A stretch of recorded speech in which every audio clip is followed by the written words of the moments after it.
right, welcome everybody to Geek the F Out. We're here to talk about Season 2 of Loki, Episodes 1, 2, and 3. I'm Kayla Johnny. I'm Kayla. And we are joined by Chris, my good Hi, friend everyone. from Thespians and Attackers of Opportunity. How you doing? I'm just doing great. How are you? Wonderful. Spectacular. Wonderful. Burdened with glorious purpose. Indeed. You look Indeed. it. You look it. Thank you. I love the intro. Thank you. Very cool. Big fan. I love when he surprises me with a new intro and I didn't even know about it. Anyways, welcome everyone. I'm at a blank right now because I was just like running around with a chicken with its head cut off. But yes, welcome. We're talking about episodes 1 through 3 of season 2 of Loki. So to get us started, doing a little background, what did everyone think of season 1 of Loki? Oh, season 1. Mm-hmm. Wow. Chris, you start. You want start me to us off. start? Okay. Yeah. Well, I thought it was brilliant. And not because of the action, not because of the story, just because of the small little moments between Tom Hiddleston and Owen Wilson. Just like the small intimate moments where I think that's where the show really shines. And that's what hooked me. The other stuff was cool. And, you know, the internet was just going crazy about a lot of it. Alligator. But I felt like that's what really hooked me. I loved it. I have alligator Loki earrings, but it wouldn't even matter because you couldn't see them. I just realized that. Damn it. Okay. Anyways, continue. It's all right. Sorry. They know. I just thought of that. They all Yeah. know now. You know. I also have a lot of artwork, but yeah. Continue. Wow. Sorry. Well, what about you, Kayla?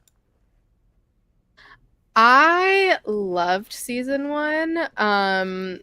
Yeah, I'm a big Tom Hiddleston fan. Love those hair flips that he does as Loki, which we got some this season that I was very excited about. You know what I'm talking about.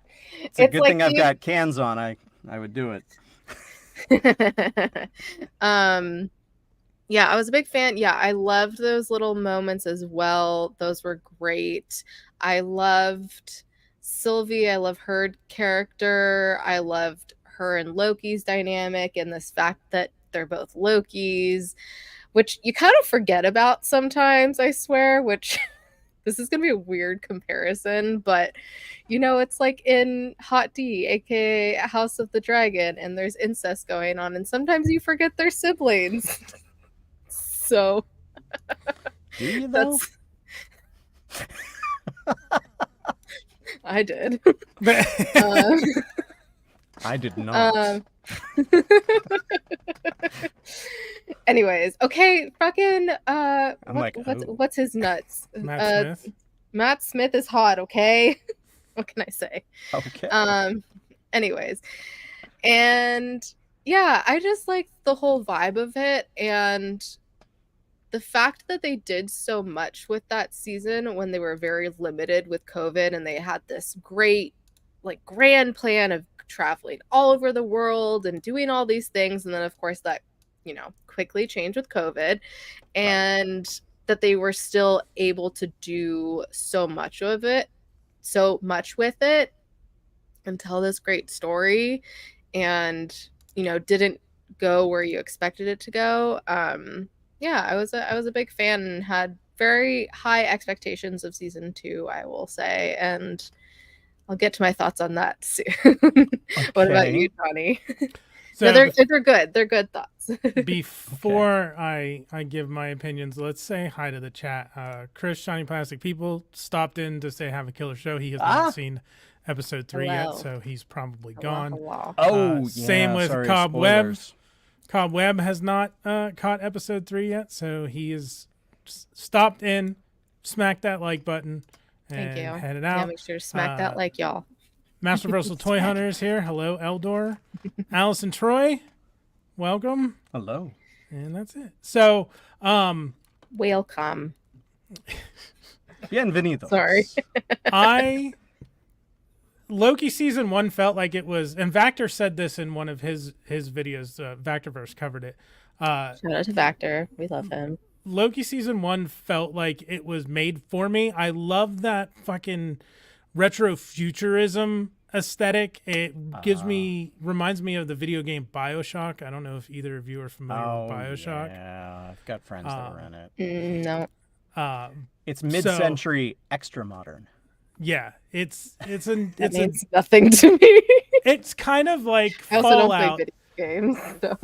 Fallout has a similar vibe too, somewhat with the Pip-Boy and some of the tech that they have in there. But it's that retro futurism always gets me. Hello to Black Phoenix. Well, you actually watched all 3 episodes. I'm so proud. So, and I'm a sucker for time travel and alternate dimension. Although I don't think the superhero fatigue is a thing, but I am getting a little, like, everybody's doing multiverse stuff right now, so that's a little. Yeah, but this was like the OG. Yeah, OG, this was like before shit got crazy. Multiverse. Yeah, honestly, what ushered in the whole multiverse for Marvel. Yes, and if I'm not mistaken, this was like the second Marvel TV show aside from, it was like WandaVision and then this, right? On Disney Plus. I know Agents of S.H.I.E.L.D. is its whole thing. Before? Yeah, I think Winter Soldier was before. Was it? Okay. Falcon and the Winter Soldier was right before. I think it was. Because I got a whole bunch of Sebastian Stan crap thrown at me during that time. Like, Plums? Chris, are you going to cut your hair? I'm like, no. No, I'm not. No, thank you. I mean, he had long hair for a long time, so you could have. I also have a picture with Sebastian Stan, but there was quite a few comparisons thrown at me. For interesting.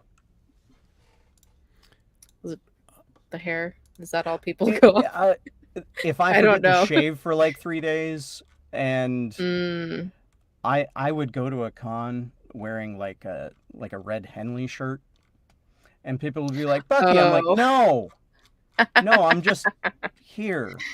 That's funny. I'm just here. I'm just me. So eventually I started buying a bag of plums before I went, and I'd be like, yeah, sure, here, have a plum. That's hilarious. So did you guys watch Quantumania as well? I just wanted to check in on all of our backgrounds. Okay, yeah. And you literally just watched it again last night, Johnny. Yes, I literally just rewatched it last night. I was really taking notes. Overachiever. Yeah, this guy. I had seen it before that, and I liked it. There has not been I liked it too. MCU movie that I have not liked. Did you like Thor 2? I did. I think Thor 2 gets a bad rap. I do too. Is. It may. I don't hate it, but I know a lot of people hate it. There are legitimate criticisms of it with putting Christopher Eccleston under a bunch of makeup and whatnot, but it's a fun movie. Yeah, it's not. What about something that is related to this show? Eternals. Eternals. It was enjoyable. Like, I didn't dislike it. Okay. I don't think that it has much of anything like, it wasn't consequential, I don't think, yet. Not yet. I know Not where it will just from reading the comics. Like, I know how it will be. But I felt like the ensemble aspect, those big ensemble movies are really difficult to do well. Yeah.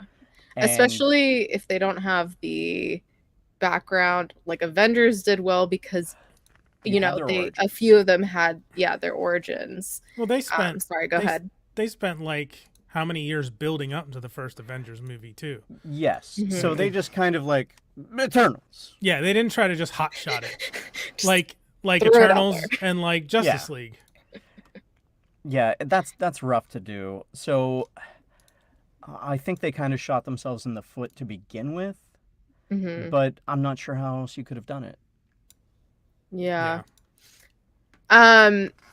You talked about the comics, so background knowledge in the comics for these, because I have zero.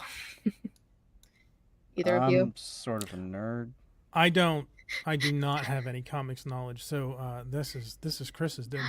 Chris, is I there? know. Chris! I All I you, read a lot boo-boo. of comics. I'm not super familiar with some of the characters, but I will say that my partner right before this just asked me like, "Who's this person? Who's this person?" And I found myself going on and on about like who they were and who they were connected to in the comics, and I was like, "Oh, I am that guy." That's so I funny. did not think I was, but okay. Yeah. Okay. So going into these 3 episodes, if you guys want to give your kind of like overall impression, like real quick impressions of these 3 before we really get into them. Johnny. Anyone. I'm enjoying it. It is not at all. It did not at all go the way I was expecting it to go, and I think you have a question related to that too that we'll get to. Oh. Okay. Do I? Yeah, you said you had on your list predictions that we had Oh, before. I skipped over that. Did you have any predictions for season 2? Oh. Before it started. Sorry. Thanks, Johnny. I thought the majority of the season was going to be Loki trying to like prove what he knew and who he was and that he had worked with them. It was going to be one of those like nobody here knows and remembers me, but they resolved that like in the first couple minutes of the first episode. Yeah, they did. Yeah. Yes, indeed, So, they did. Yeah, I have all my predictions were. I was completely gone. I was kind of along the same lines with you on that. I did not see what they were going to do at all. I'm happy about it. I'm not mad. Yes. I don't really know. I knew Sylvie was going to come back somehow, but yeah, I had no idea about the time slipping or pretty much anything that's happened. I've I don't know for how long now, but I've gone into just about everything with 0 expectations, and that is really the way to go with modern media. I mean, Yes. yeah. Very true. Okay, so back to my original question. Yes. Overall impressions for episodes 1 through 3. Johnny. Hi, Tony Taylor. Same thing that Tony Taylor says. Hell yeah. I've enjoyed the first 3 episodes so far. There is, I feel like, and I don't know if this is the right way to explain it. Well, we'll tell you if you're wrong.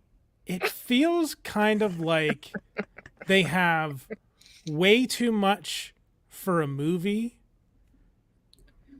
and way too much for a 6-episode series. Like it feels like why this they one, did 6 episodes again, I don't understand. I feel like the story that they're trying to tell could probably benefit a little bit from a couple more episodes to like, because they throw in episode 1 the Judges Council and General Docs and all that at us without any background.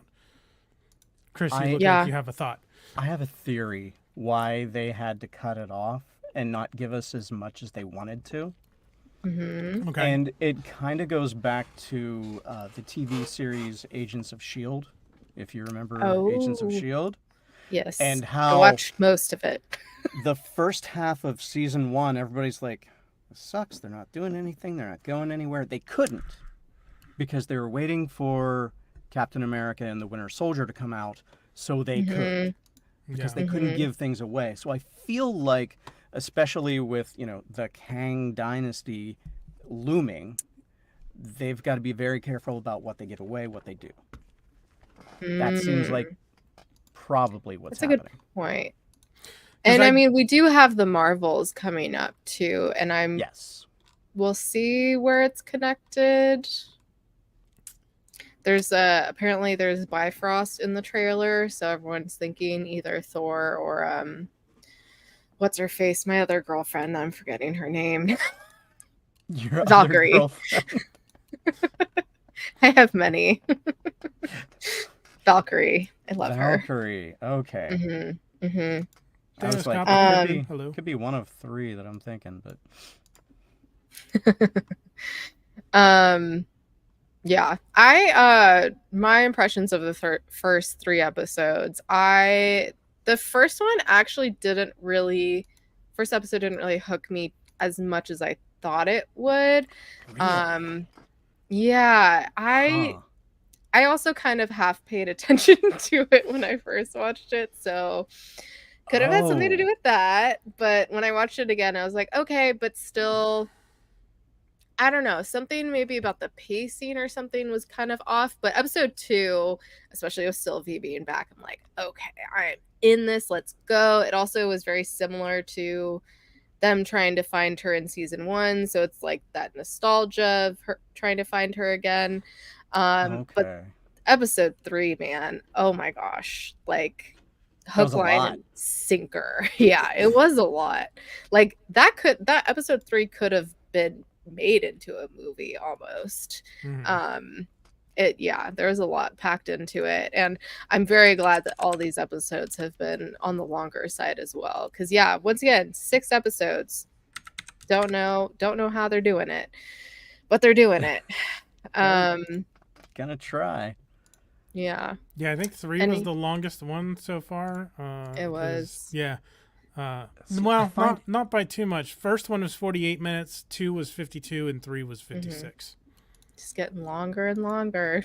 That's what they said. Very interesting that you used the word nostalgia, and that episode 1 didn't really grab you as quick as episode 2 did. Because for me, the first 2 minutes of the first episode in season 2, just nostalgia hooked me. Hi, Ralph. like really badly. Fish. I don't know. Are either of you or anybody out there fans of The Fifth Element? Yeah. I don't think I've seen Kayla has not seen it. The very first action scene in episode 1 is Loki jumping off of a building onto a flying taxi. Yeah. It's which I think he did. Yeah, I saw that in a breakdown, but I think he also did that in Avengers, or maybe I'm thinking of when Natasha did that in Avengers. Like she jumps onto one of the one of the alien ships, the Chitauri. Yeah. But this is specifically a taxi. Yeah, but also Ralph, you didn't like season 1, so that's probably why. Because Did he say he didn't like season 1? He didn't like He Who Remains. That's why. To clarify, I don't want to misrepresent his thoughts. I think he thought he was too goofy or something like that. I believe you can explain yourself, Ralph. I mean, I do have a theory why He Who Remains was so goofy. Oh, really? Yes. Go for it. It's to create this this schism, this dichotomy between him and the rest of the variants, because they are so evil. And he was misguidedly trying to do something good, but so they had to kind of make him a little goofy, and I think they're doing that again just to hammer home they're not all bad and you're dealing with the good ones. So buckle up, because things are about to get really awful. Buckle up, buttercup. So there's also, I was thinking about this because there's also a couple throughout all 3 episodes. They're giving an indication, Obi says to Mobius, it's been 400 years since he saw him last. And Ravonna says in episode 3 that she's been keeping things under control for literally eons. That dude was by himself with a malevolent AI clock at the end of time for thousands upon thousands of years. he's probably not all that mentally stable anymore. And then he gets his first visitors in who knows how fucking long. Yeah, he's probably a little off. Yeah, also, he knows Yeah. everything that's going to happen. Yeah. Doesn't that Yeah. mess with you a little bit? Would mess with me. Yeah, that would mess with me. I mean, kind of like even Mobius said, you know, that's why he doesn't want to find out what was going on back on his timeline. He's like, Yeah. that would just fuck with my head. I'm like, yeah, fair point. That line Uh, killed me Yeah. when he's like, Yeah. no, what if it's something good? Mm-hmm. If it's something good, that would be way worse. You run Yep. a jet ski shop, probably. He might have been a jet ski pro. Yeah. Oh my God. Well, I mean, Wow. we don't know for sure if it's gonna happen, but there has been some leakage of something filmed with him on a jet ski, so we don't know if that's a decoy. There's or a not. shot in the trailer of Loki standing in front of a jet ski dealership, so there's probably got to be something. Yeah. One can hope. Yeah. One can dream. Yeah. And I love him correcting X5 and saying like, "Oh, that's actually the brand, not the name or something like that." And I was like, "Oh, like how interesting." It's a personal watercraft. Okay, before we get to everything everywhere all at once. But speaking of everything everywhere all at once, we have Kihoi Kwan. Yep. Who's I mean, his character's name is the title of episode 1, Ouroboros. Ouroboros. They pronounce it that way in the show. I've heard it different because I've had to say it a bunch of different ways. OS. The way that I have heard it the most is Ouroboros. I've heard Ouroboros.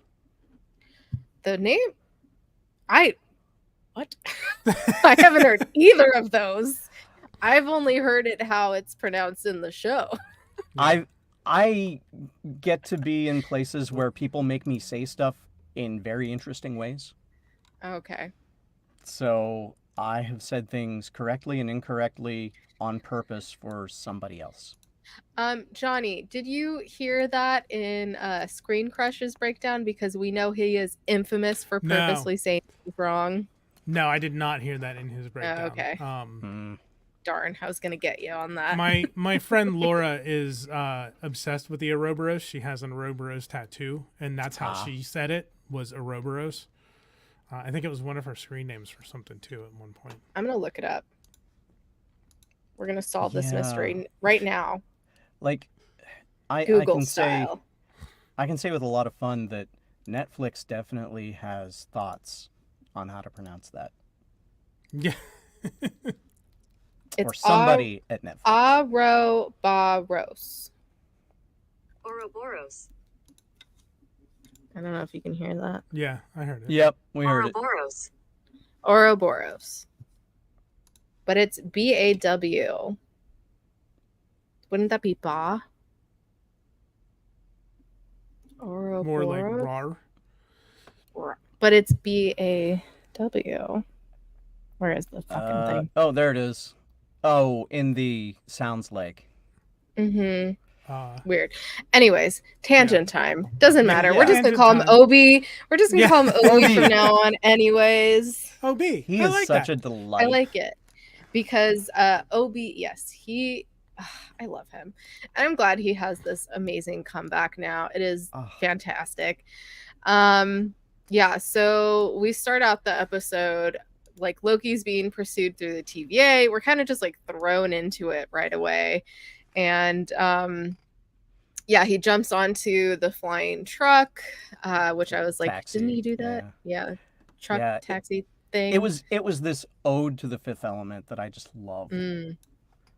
That's awesome. I was a big fan. Yeah, and then he crashes into where Casey is polishing the floor, which I loved that.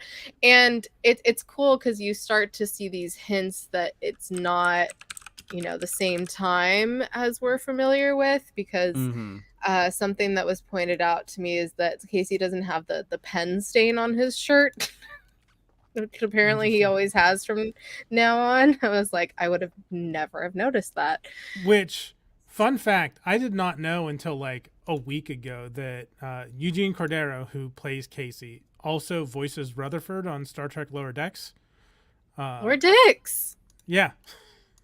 Oh my god. Casey and That's Rutherford are the same actor. So I've only seen one episode, so yes.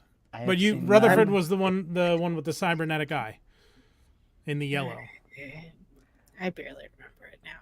Anyway, You won't let me watch any more of it. I mean, you can. Fair. I can't stop you, but I don't think you're gonna enjoy it nearly as much as if you wait.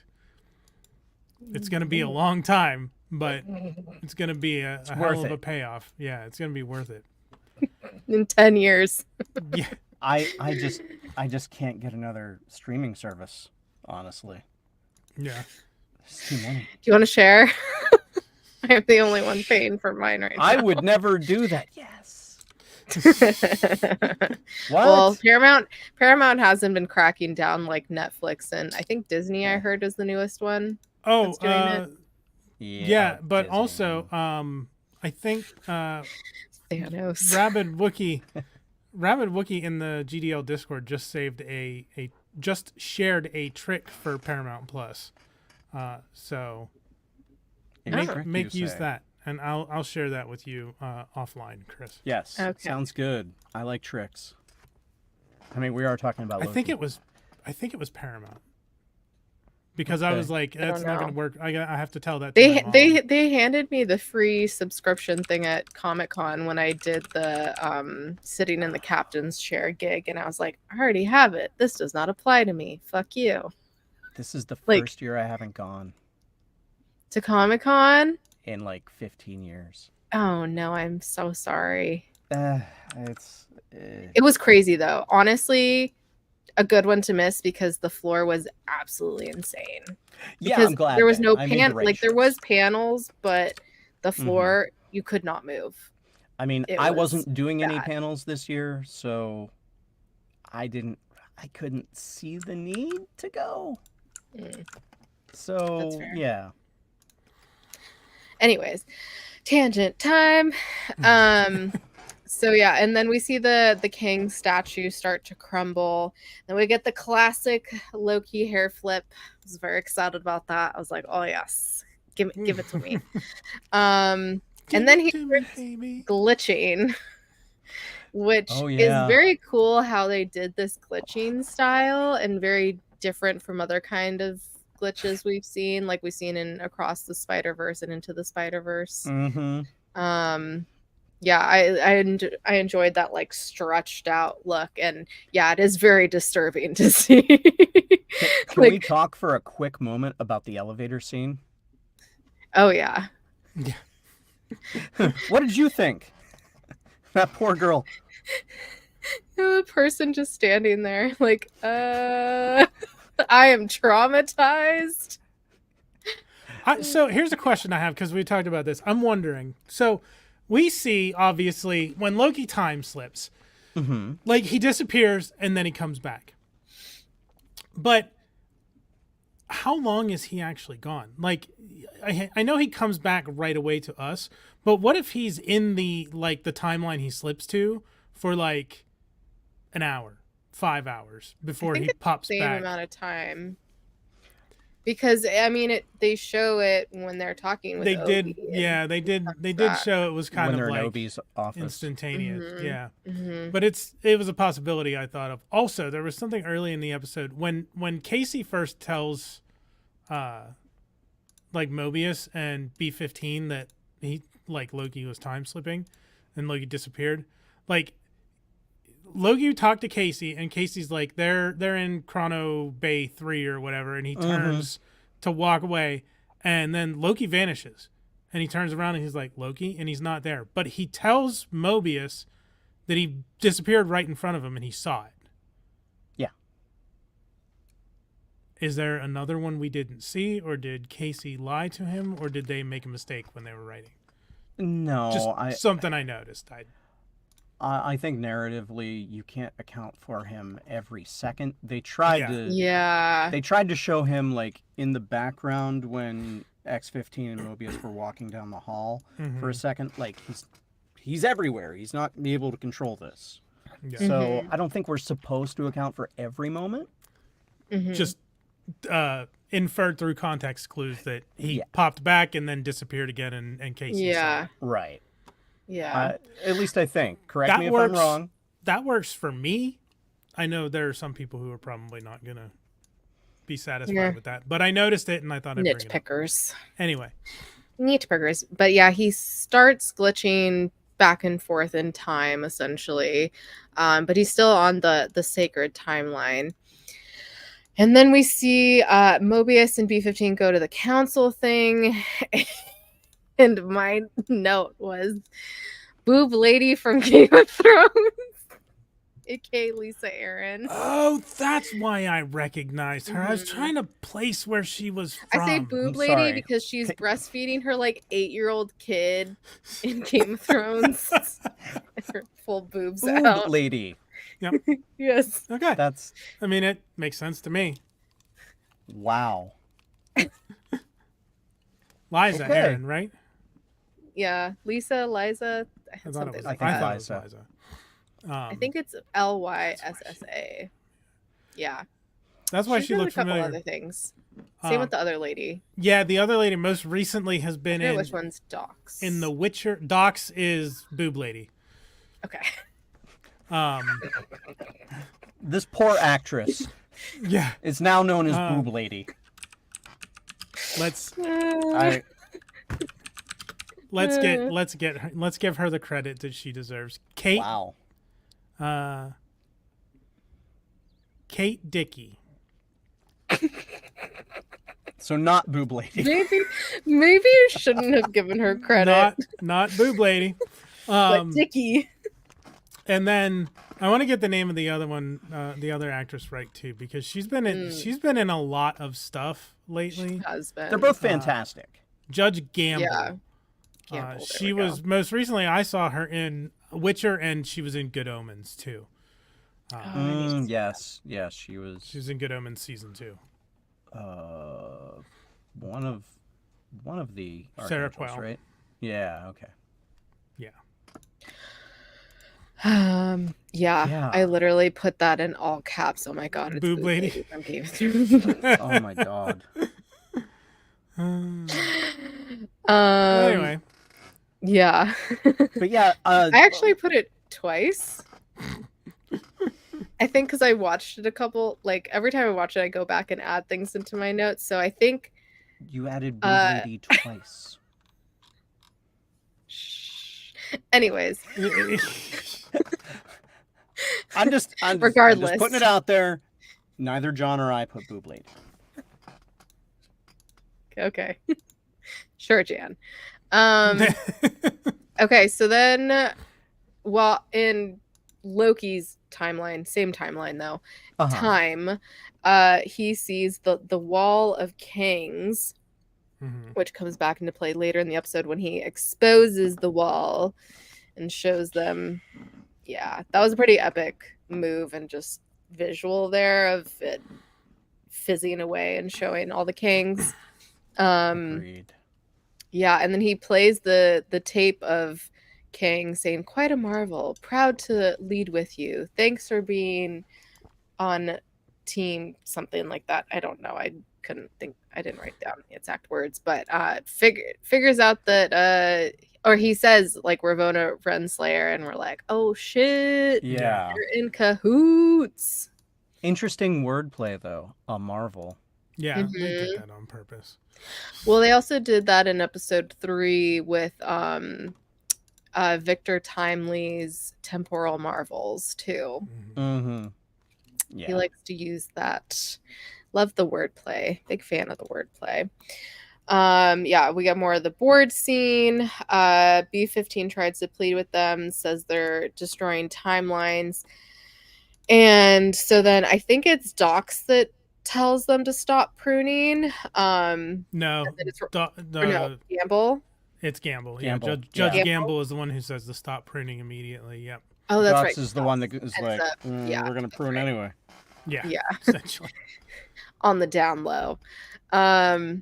And then Loki glitches onto the panel and shows the kings. And the lead this is before I knew who it was. I said lead council lady. Dox tells X5 to find Sylvie and find out what happened, and to find out what happens at the end of time. And meanwhile, Loki fills in Mobius about what actually happens at the end of time. And He Who Remains, which I really liked when Mobius said, I need a Loki who remains. That was cute. So yeah, they when did they go back? I think I skipped over some things in my notes. Anyways, so Obi calls it time slipping, says it doesn't happen in the TVA, which they keep saying. I know. I'm having trouble reconciling that. Yes. Yeah. It's so cute. In I past love and present. Yeah, there's been some good speculation with him and him, coming down from the ceiling, and that being very angelic, and how OB is a lot like OG, and like he could have been the original and all this stuff. We'll see. It's fun to speculate, but as I said before, I have zero expectations of what's actually going on here. I feel like I'm learning to have less expectations and just go along for the ride. Yeah, definitely. But at this time, Loki goes in the past with OB, and I think it's OB that says falling into a black hole turns you into spaghetti, and I was like, yes, and question mark, which is literally. Have you heard of that? No. Yeah. Good. The less you know about that, the better. Yes. And you're all familiar with spaghetti theory, right? Yes. Didn't they go over that in the Flash movie? I turned the Flash movie off. Oh no. Bad. Yeah, they did have the spaghetti explanation in the Flash movie. They did. Anyway, yeah. Anywho. It's a gross theory. It's a gross theory. Don't go into a black hole. Yeah. Anyway, so he ends up making the temporal oral. Why did I write that twice? Aura extractor. I added an L. I was like, oral. That's not right. No. Not right for here. Which is cool that it's happening like in real time, and he's getting these memories in real time. Yeah. Because and they acknowledge it. Mm-hmm. Yes, and it is completely opposite of how we've been told time travel works in the MCU. Yes. Which explains why time slipping. No, you can't time slip here. So we know this is a weird thing. And they hammer at home with that. I have some theories about the TVA after rewatching Quantumania. Oh. Okay. All right. The plot thickens. Yes, it does. Indeed. My next note is very vague. Go to room to do the thing. Go to the to the I guess the loom room, the room that overlooks the temporal loom. The loom room. So there's two things I want to point out. One, go for it. One of my favorite parts when they're first meeting OB, he's like, he's the only employee. I just keep at it forever, and he just looks back and says, and he doesn't sleep. Yeah, he says, no sleep. It's just it was hilarious the way he said that. And I'm pretty sure Tom Hiddleston is totally a drummer, because the way he was on the countertop while he was waiting for OB to build the aura extractor. I've seen many people do that, and they're usually drummers. Are you? I feel called out right now. Not called out, but insinuating. Yeah, I looked it up. Drummer, he does. So I looked it up. He does play the drums. Plays music, the drums and violin. Look at his fingers. Why is that the next comment? I can't make this up, folks. That's okay. Okay. Hmm. Interesting. Just something I noticed. I'm like, I know that checks out. nervous. I know that nervous. It's tick. called the drummer twitch. Yeah. Yeah, my dad, except for now he has an actual nerve problem that makes him twitch. Oh, Anyways. well.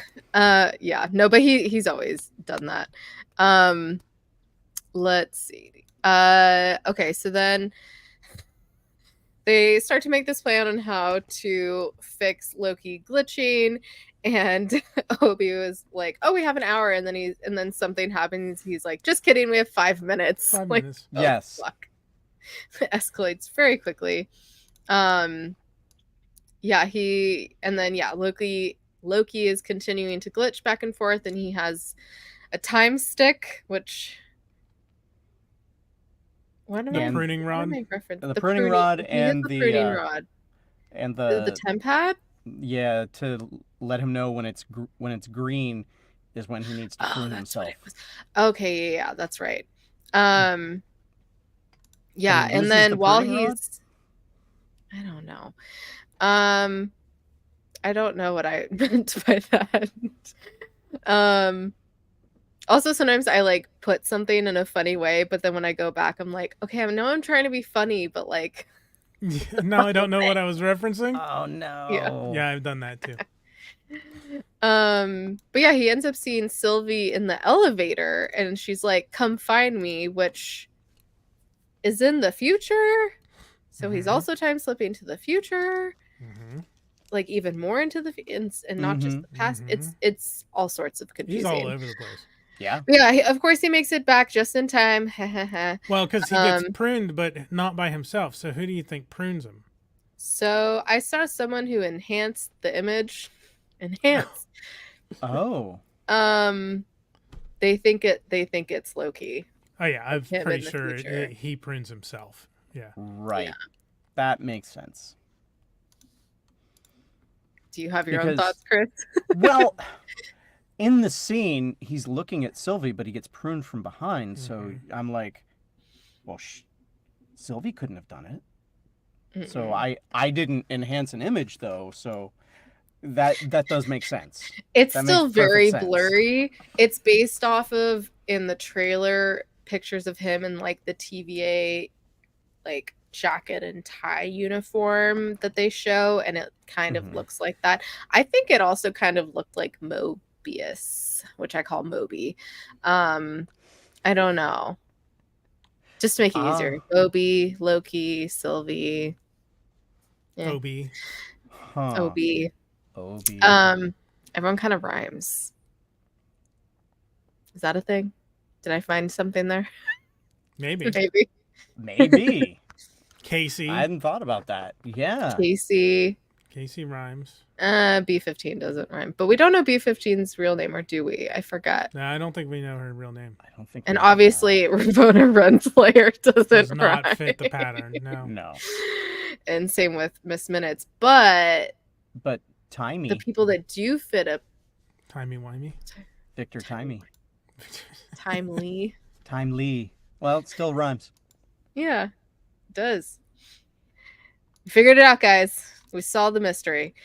But yeah, and then we see a shit ton of TVA agents going after Sylvie, which they're like, that can't be right. And we find out exactly what they're doing in episode 2. Any other thoughts on episode 1 before we go into episode 2? Not me. I just thought they handled the Ouroboros time travel thing really well, and the elevator ride really well. Both scenes just warmed my heart. The whole no, it's not that bad. Ugh. Please stop doing that. It's awful. You just said it wasn't that bad. I lied. I'm sorry. We love good banter around here. It's really banter. That is the series for me. That is the heart and soul of this show, and I love it around I Ooh, think sorry. they just have good actors who have great chemistry, and that's what happens. Magic. Yeah. All those little moments, just like in life, it's the little moments, the little things that count. Truly. Okay. Episode 2, Breaking Brad, which love this title. Big Breaking Bad fan, so that was great. No, I did not wipe my nose at the same time on purpose. So Moby and Loki arrive at a 1977 movie premiere for Zaniac, which I know I heard this on a breakdown, and I was like, why does that sound so familiar? And it's because, yeah, in every Earth 616 timeline, there's a Zaniac movie that comes out in 1977. And I was like, okay, that checks out now. But Brad, aka X5, is the star of it. And of course, they try to interrogate him and he runs.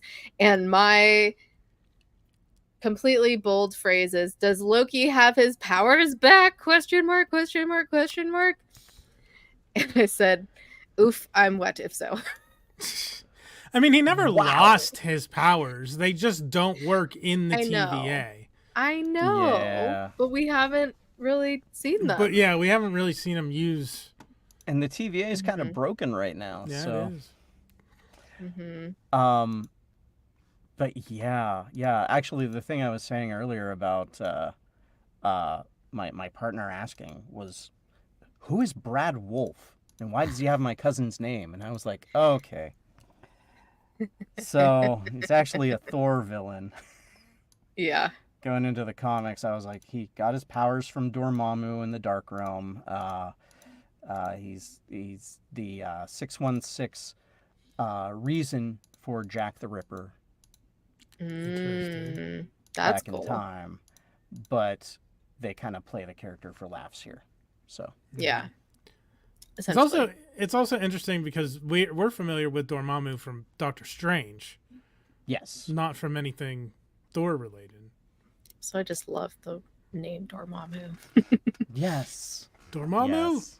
I've come to bargain. Yes. Repeated a million times in a row. Again and again and again. Defeated through boredom. Yeah. That's crazy. Okay. I'm done.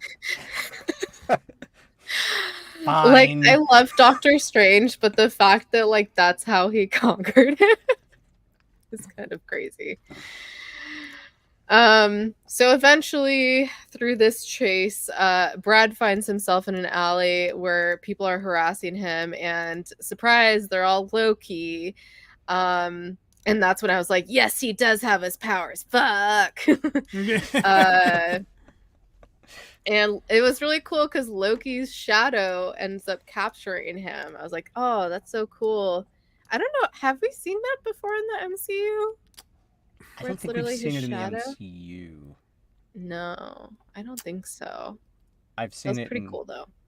Video games and the comics, but... I mean, I would hope so. It's based off of the comics. Yeah, I mean, well... You never know. They like to make up new things, too, I know. But still. I mean, they nerfed Brad. Yeah. Of course, maybe there's going to be something with that later. Who knows? Yeah. Good point. So they go back to Obi to check out the temp pad, and he says that Loom is in rough shape, and they need to get that fixed stat, or else everything's gonna explode, and we're all gonna die. Yeah, everyone dies. We're all gonna die. B15 asked Casey about Renslayer temp pad, which is funny because he's like, he thinks it's like a secret mission. And says they have to do everything manually now because Miss Minutes is there. I'm like, ooh, that sucks. Like, I couldn't imagine if all of a sudden, like, all of our technology stopped working now. Like, dear God, we'd be fucked. Kinda. Yeah. Kind of. Just slightly. I mean, it's a little bit different, like, or maybe I guess a better comparison, analogy, whatever, would be if maybe just like the internet stopped working. That might be a Oh. better, like Google stopped working. Oh, Essentially. Google stopped working. And basically any computer-based automation, like Yeah. half the thing your phone does, like any reminders that your phone sends you, like alarms that your phone comes off. Be screwed. Yeah. Yeah. Yeah. I would miss so much. Let's see. La la la la la. Loki and Moby are trying to fix the tempad, and I was like, that scene is so cute of them like going through the instructions. I really Doesn't make like any that. sense. Yeah. And then Casey tells them how Miss Minutes has been helping Renslayer, and Loki then mentions how Renslayer and He Who Remains are partners, so they're kind of like piecing everything together now. And so then B-15, Loki, and Mobius interrogate Brad, and Brad is like, you're trying to make up for the bad shit that you've done to Loki, and like tries to get a rise out of him, mentions his mom, which like low blow, bro. And he calls Loki a villain, and Loki's like, thank you. And then, Which, I have Loki, a note, and I think this is in reference to, I'm like, he's actually not all that good at being a villain. Yeah, he's terrible. yeah, which is what he talks about with Sylvie in season 1. And he's like, I think Loki, or she says, I think Lokis are meant to be losers. Like they're meant to lose. Yeah, they have been. But yeah, Loki kind of goes off on him for a second. He's like, I can do terrible, awful things to you, and like towers over him. And I was like, all right, this side of Loki is coming back again. It's getting a little warm in here. My God. I love Tom Hiddleston. I'm getting that. Johnny, I don't think you warned Chris enough. No. I mean, he should have. I was known warned about from innuendo, and I'm like, watching. yeah, okay, innuendo. I mean, it goes too, with the. But, Here's proof. There you go. Oh, there we go. Yes. Aww. I've met him back when I had purple hair. Yes, see, Black Phoenix agrees with me. That scene was hot. Dommy Tommy. What can I say? That's it. Wow. Wow. Oh, Anyways, Okay. moving on. You can take the picture off the screen. Initially, Okay. I was underprepared, but I'm with you now. Okay. Okay. Okay, so Brad says Loki is too obsessed with Sylvie. It says he needs therapy, and I was like, yeah, so do a lot of men. Mobius makes deal with X5 and Tommy says that if he talks, they'll send him back down to his timeline, so he can be his own movie star. And then he starts talking about how they're all nothing, and Mobius loses it and he slaps him. Yeah. And then they leave Brad. And then they go and get key lime. Then they go and get key lime pie, which they have this whole room just for pie, which is kind of amazing. This is my favorite scene in the second season, by the way. The key lime scene. Cute. And like I put this in the notes. There's a lot of not conspiracy theories, but people that think that yes, there's obviously the Loki and Sylvie romance and everything, but people think deep down like Loki is also in love with Mobius. And like this scene when Loki is just kind of like looking at him like, aww, like Porque lo nos dos. I know. Yeah. He can be. Both is good. Both. Yeah. Yes. Why not both? Yes. Literally says that in season 1. And exactly my thought when people said like Aura. I'm just like, it could be both. I'm like, I'm Polly, I know that. And oh yeah, so then they eat the key lime pie, and Loki talks about the adventures and how he was just mad at his dad, and that's what literally I went to was New York. Avengers. Yeah. That was not tactical. Tried to use a mind stone on Tony Stark. Didn't work. Didn't work. So I threw him off a building. Wasn't tactical. Yeah. I lost it. It's just... Sometimes that's just the way it is. Do you remember that time I went to New York? I was so mad at my dad and my brother. I went to New York, held New York hostage with an alien army. It's just beautiful. so casual. Which also reveals that he did know that it was the Mind Stone too. Yeah. Yeah. Which, like, was not a thing then. And then let's see. Oh, and then this is the scene where, he talks about if Mobius, or Loki asked Mobius if he's curious about his old life, and he's like, what if it's something good? And he's like, bad I can handle. What if it's something bad? Good? Yeah. Oh. Yeah. Gut wrenching when you think about it. Mm-hmm. Yeah, it really is. I mean, there's that happens in real life as well. There's these things that we can test for and see if we have, diseases or whatever. And, some people, I know some people that decide not to test for them. I'm like, you could literally know, like, if you're going to live forever or if you're going to live for a few years. It's kind of crazy to me. And I'm like, I would like to know. Obviously, this is a little bit different, but it just gave me that similar kind of vibe. Because it would change a lot for sure. Let's see. Oh, they blah blah blah. Back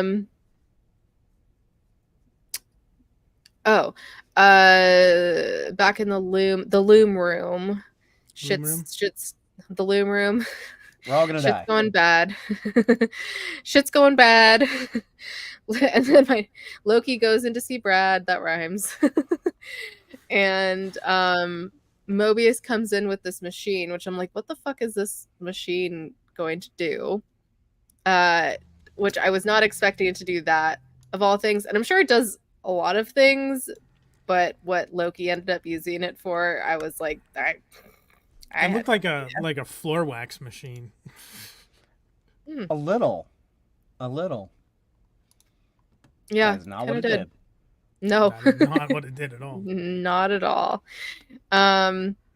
Which it was kind of a fun little scene where they bring it in and they're like, oh shit, the controller's not here. And so then Mobius leaves and Loki locks him out, which they play it really well. Like, Mobius wasn't in on this plan, but find out at the end that he was in on the plan, which I was like, thank God.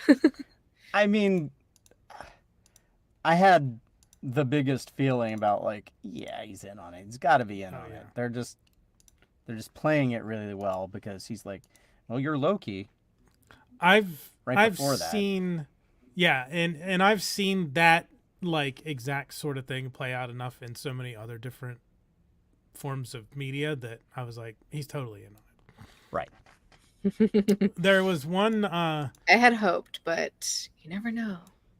There was one interesting part of this that stuck out to me when Brad's in like the time box, whatever it is, the cage. Yeah. There's a line where Loki's like, just tell me where Sylvie is, Brad. That is obviously an ADR line because it sounds completely different from all of the other dialogue in the show. I'm impressed. Interesting. You picked that out? I did. Yeah, absolutely. It sounds 100% different than all the other dialogue. Now you know what it's like for me to watch anything. Kayla, did you catch it? No, I did.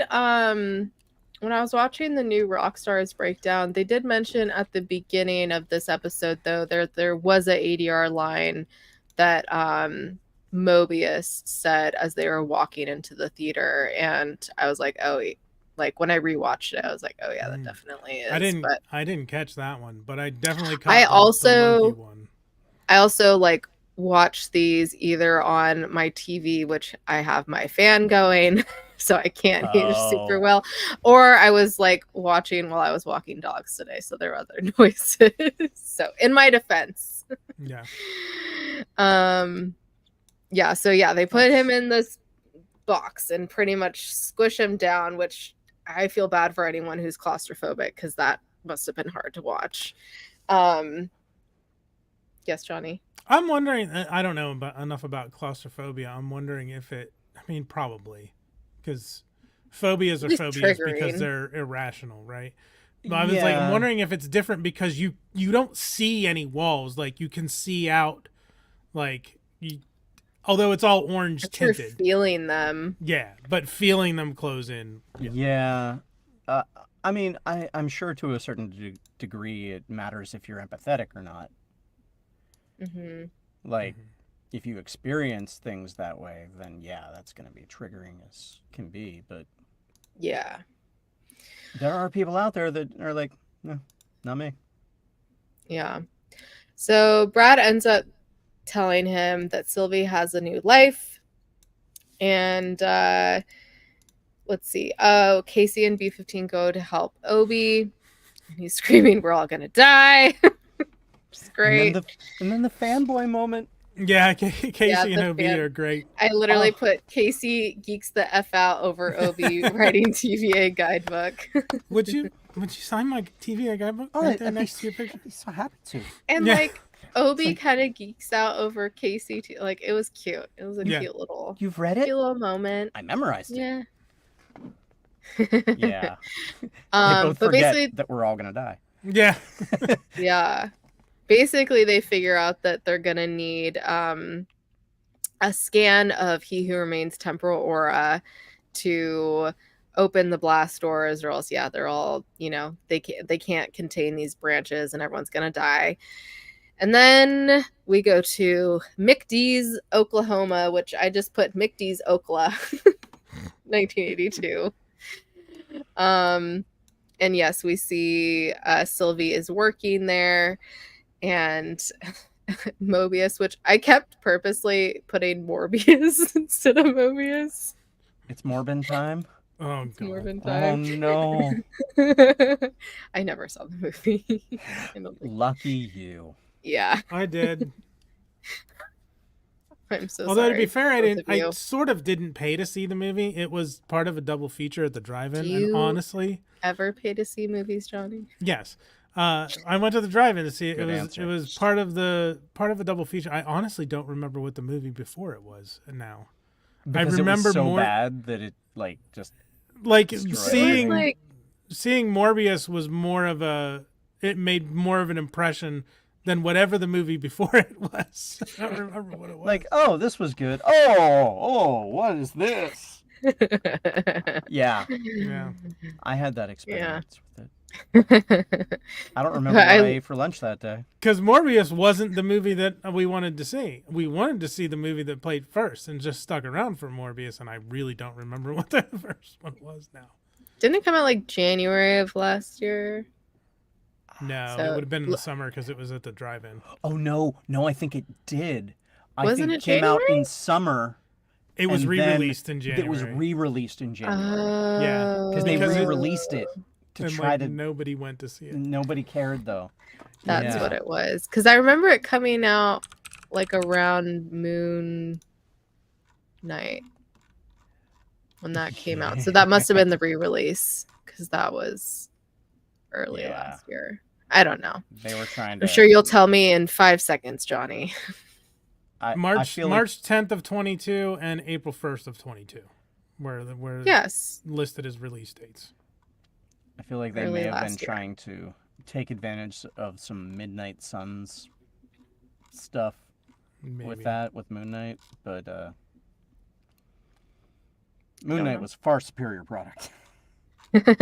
Far superior. Anyhow, back on to Loki. I loved Mobius's line of "I'm not going anywhere until I can get some apple pie," which like we see pie twice in this episode. I'm like, all the pie, getting ready for pie season. It's the best. Best McDonald's ad I've ever seen. Yeah, there is so much tension between Sylvie and Loki. I was like, I hope it doesn't end. But yeah, it's so funny to see Moby and Brad watching them though, and they figure out Dox's plan is to prune all the branches, and so they're like, fuck, we need to stop that shit. And so yeah, pretty much they do their best to stop it, and unfortunately some of the branches are already gone. And you know, it's that scene where they're watching, you know, what's like, or looking at what's left of the branches is so sad, because they're like, that's so many people that are just gone now. It's like the fucking snap all over again, but worse. It's a lot more fucking people. It's a lot more. I think they broke it down. It's like it's some trillion. Like they did the exact math on it. Someone did. I think it was New Rockstars. I can't even imagine that number. Yeah. It's insane. Big. That's what they said. Casey gets a hit on Renslayer's tempad, and Sylvie says the TVA is the problem and goes back to McDee's. And that is it for episode 2. Any other thoughts on it before we move on to episode 3? Besides Sylvie crushing it in this episode. You're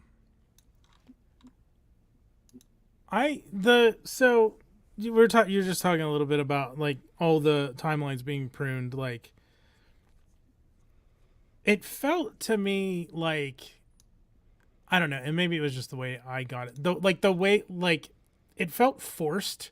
The way at the end they were like, "Oh, those people, those are lives," just didn't land with me. Like, yeah, we know, like it didn't land with me for whatever reason. I was like, it felt, I don't know, it felt off to me the way that a little disingenuine. Lines, considering what they had been doing for eons. Yeah.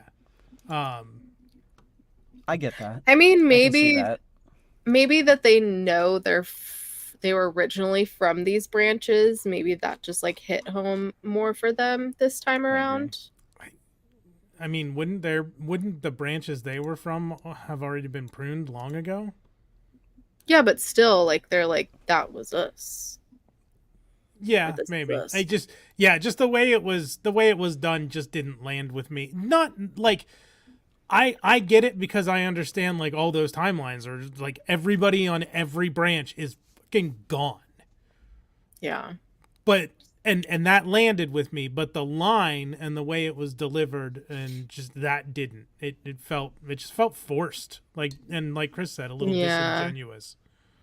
Yeah. I definitely got that vibe as well. It was still sad, like, as the viewer, but I think that scene, I don't know, maybe if they just made the scene a bit longer would have maybe. And I think it's also maybe one of those things where it would be a benefit of like having more episodes, and we could see maybe them trying to go and stop them more from not just like the whole operation, but having to go into the particular timelines to stop them from pruning it, rather than just that one fight in the warehouse. Yeah, and everything's done.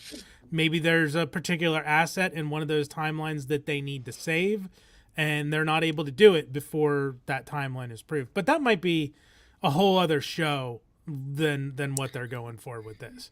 But it was something that occurred to me. That's true. Yeah. I just wrong. Like all the food. Yeah.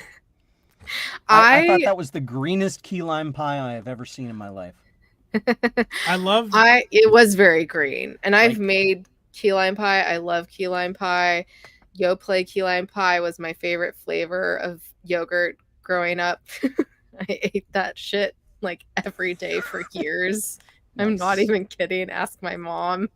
Because my reasoning was that you could not only could you taste the like key lime part of it, but you could also kind of taste the crust.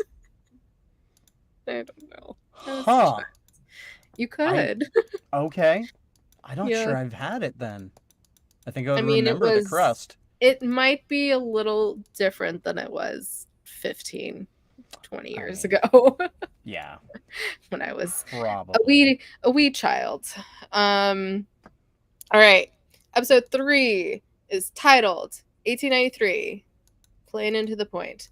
And but we arrive in Chicago 1868. And Yes, we do. arrive with Renslayer, and she finds Miss Minutes, and she brings a package to put in the window. And I love how Miss Minutes turns black and white to fit in. Like that would really make a difference. Like it matters. Miss Minutes is great. Yeah, I mean, fucking her being horny for He Who Remains was not on my bingo card. Same. Did not see that coming. Though. Yeah, I didn't. No. Yeah, that was very cringe, and I was like, what the fuck is happening right now? And also I love how when the kid walks by with the newspaper and he's like, giant ghost clock terrorizing town or something like that. Yes. And Mobius was like, breadcrumb. Yeah. Yeah. Well, no, the breadcrumb was in the newspaper, the picture of it. I just minutes. Yeah, I thought it was funny because they were talking like, how are we going to find it? We're going to do the legwork. We're going to use our brains. We're going to look around. Ghost clock terrorizes runway. Oh, there it is. There it is. Which I was like, how many times has Miss Minutes gone big and done this stunt? Right. And does she just do it like when Renslayer is in these what's the word, like moments where she needs to get out of something? Like, how often does this happen? Yeah, they don't seem like the most competent and synergistic team. Like, I don't think they work together too well. No, that's apparent. It's quite apparent. Oh yeah, so then Renslayer is like, what are we getting out of this? Like, why am I putting this package in this window? And Miss Minutes is like, oh, when He Who Remains returns to the top of the TVA, we will be by his side because we've done this for him. So yeah, we see the young Victor Timely, who's making candles, unwrap the TVA guidebook, handbook, whatever. And I like, first of all, this color stands out so much. I think just how they edit it as well, it just stands out a lot. But if I was a kid and finding this, I'd be like, what the fuck? And also like how, like, I would go running to my parents like, look what fell in my window, and they would probably be like, this is witchcraft. Like this, yeah, this blaze orange hunter safety and also notebook in 1893. Yeah. Oh, it's embossed. Yeah. So yeah, back at the TVA, they're still scrambling to figure out how to fix the loom. And Obi says the branches are already growing back, and they need to change the capacity to handle the new branches. And Moby's like, we need to hack the system. And Obi's like, oh my god, that's great. And he's like, I don't know how to do that. Yeah, Loki has to explain. Like, I believe he was just putting forth an example of something we could try. Yeah. Yes, exactly. Like, oh. Poor Obi. Yeah, I know. He was like so excited for it, and then And then he ends up saying that it wouldn't have worked anyways, I guess. And then Casey asks about using Miss Minutes to access the loom. And they're like, okay, well, if we find Renslayer, we'll find Miss Minutes because we know they're in cahoots now. I love that word, cahoots. So Moby and Loki go to 1868 and they're like, there's nothing here. Sorry, go, Johnny. I was going to say, did you notice? I don't know if you noticed. I didn't notice. One of the recap videos I saw pointed it out. The 18... Was it? No, the 1868 timeline. Yeah, is sacred timeline. Yeah, and then when we go to 1893, it is branched. Branched timeline. Because they put the book there. That's why it's branched. So originally was. And so when they're in 1868, they literally walk by Victor Timely's room, and Loki's like, was there anyone important that like later in time that was around here at that time? And I was like, you were right. You just missed it. Literally just missed it. So close. So in 1893, we arrive at the Chicago World Fair, which is very cool looking. And yes, we get the scene like we just talked about with the boy running by and they see Miss Minutes in the newspaper. And we get this really cool like behind the back zoom in shot on them, which is very Star Wars / I don't know. It's in a lot of things, but I thought that was cute. And I put, wow, Moby really loves food, like gets the Cracker Jacks. And Loki's like, this tastes like ash, which I'm like, ooh, that's a little too close to the snap and how everyone kind of turned to ash. That's a fair point. Yeah. I thought the first thing I thought he said was this tastes like ass, and I'm like, that's a weird thing to say in a Disney Plus. And then I realized he said ash, but also I'm clearly rubbing off on you too much. Yeah. X5 / Brad said or in episode 2, he said to Loki, you have done some really awful shit. So yeah, but I don't think Disney's going to talk about eating ass. No, but yeah. I mean, lots of people say things that taste bad taste like ass or shit. But he said ash. I misheard it. Anyway, what's next? I'm just witnessing this happen. This is great. Entertainment. You go on. Let's see. And so then they come across these wooden pillars and they're shaped like Odin, Thor, and Balder, which was so sad because Loki, he just wanted to be one of them and he's not even up there. And Mobius is like, sometimes I forget that you were one of them. And I was like, ow, it just like extra that blows hurt. my mind. Yeah. It's not even that tall. Wow. Yeah. I know. And I felt for him. This Loki also, we have to remember, this Loki is not the one who went through anything after the first Avengers movie. Right. Yeah. So he hasn't died 10 more times. Yeah. He hasn't bonded and reconciled with his brother for real and spent that time with Thor. No, but he did get his ass kicked repetitively for Hulk smash. I don't know by how Sif. long by Sif. Yeah. In season 1. Yeah, because we don't really know how long it has been. Like, has all this happened in like the span of a week for Loki? Like, from his perspective, has it been like 6 or 7 days since? What is time? Yeah.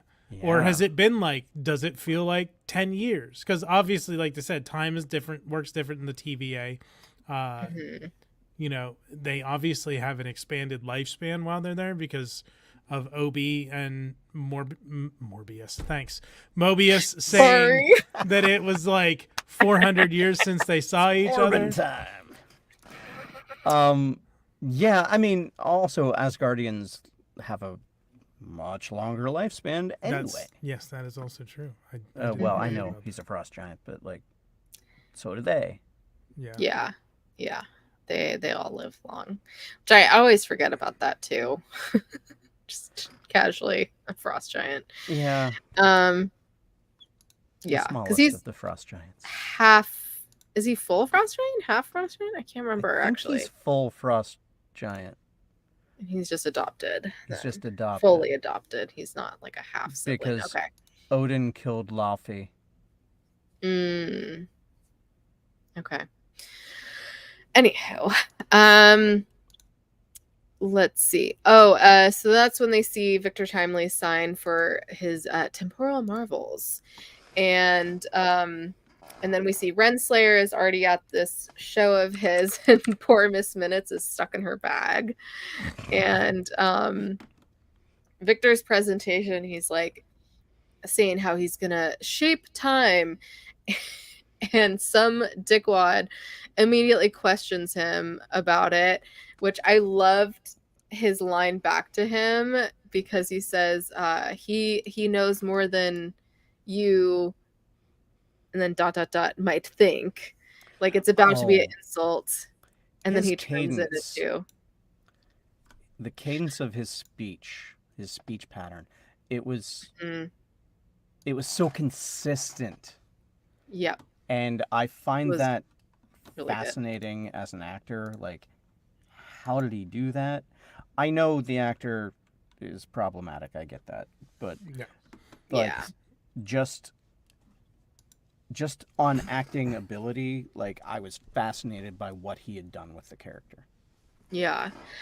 And we find out he does have a stutter, which I did a lot of speech therapy. I don't have a stutter. I have a different kind of speech impediment.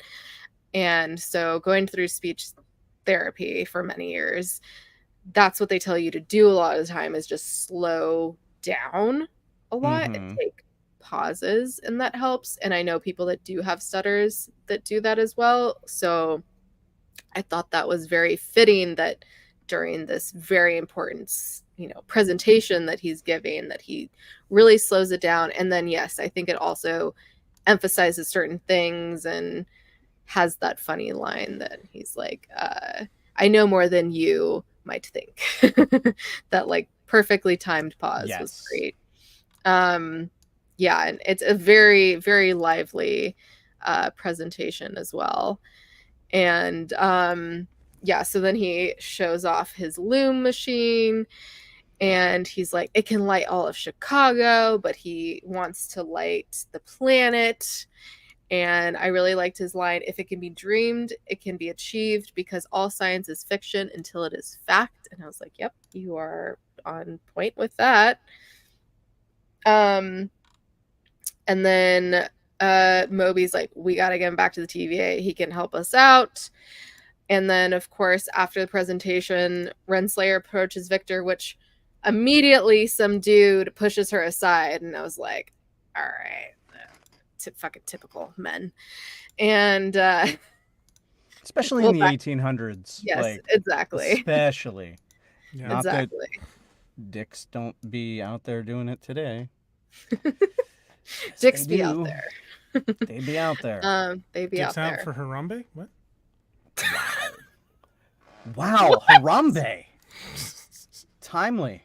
That is a deep cut. No, that's Victor's last name.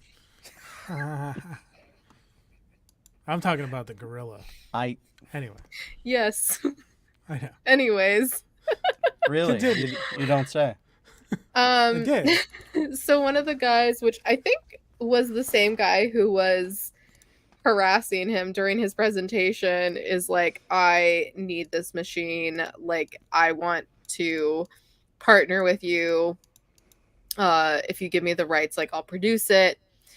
And then there's like a bidding war that happens, which the guy who starts the bidding ends up being Victor's friend / plant. I didn't figure it out the first time I watched, but I was like, why is he giving him, this random dude at the bar, money after all of this? And then I was like, oh, he was the guy that started the bidding to make it go up. Grift. Yeah. I was like, smart.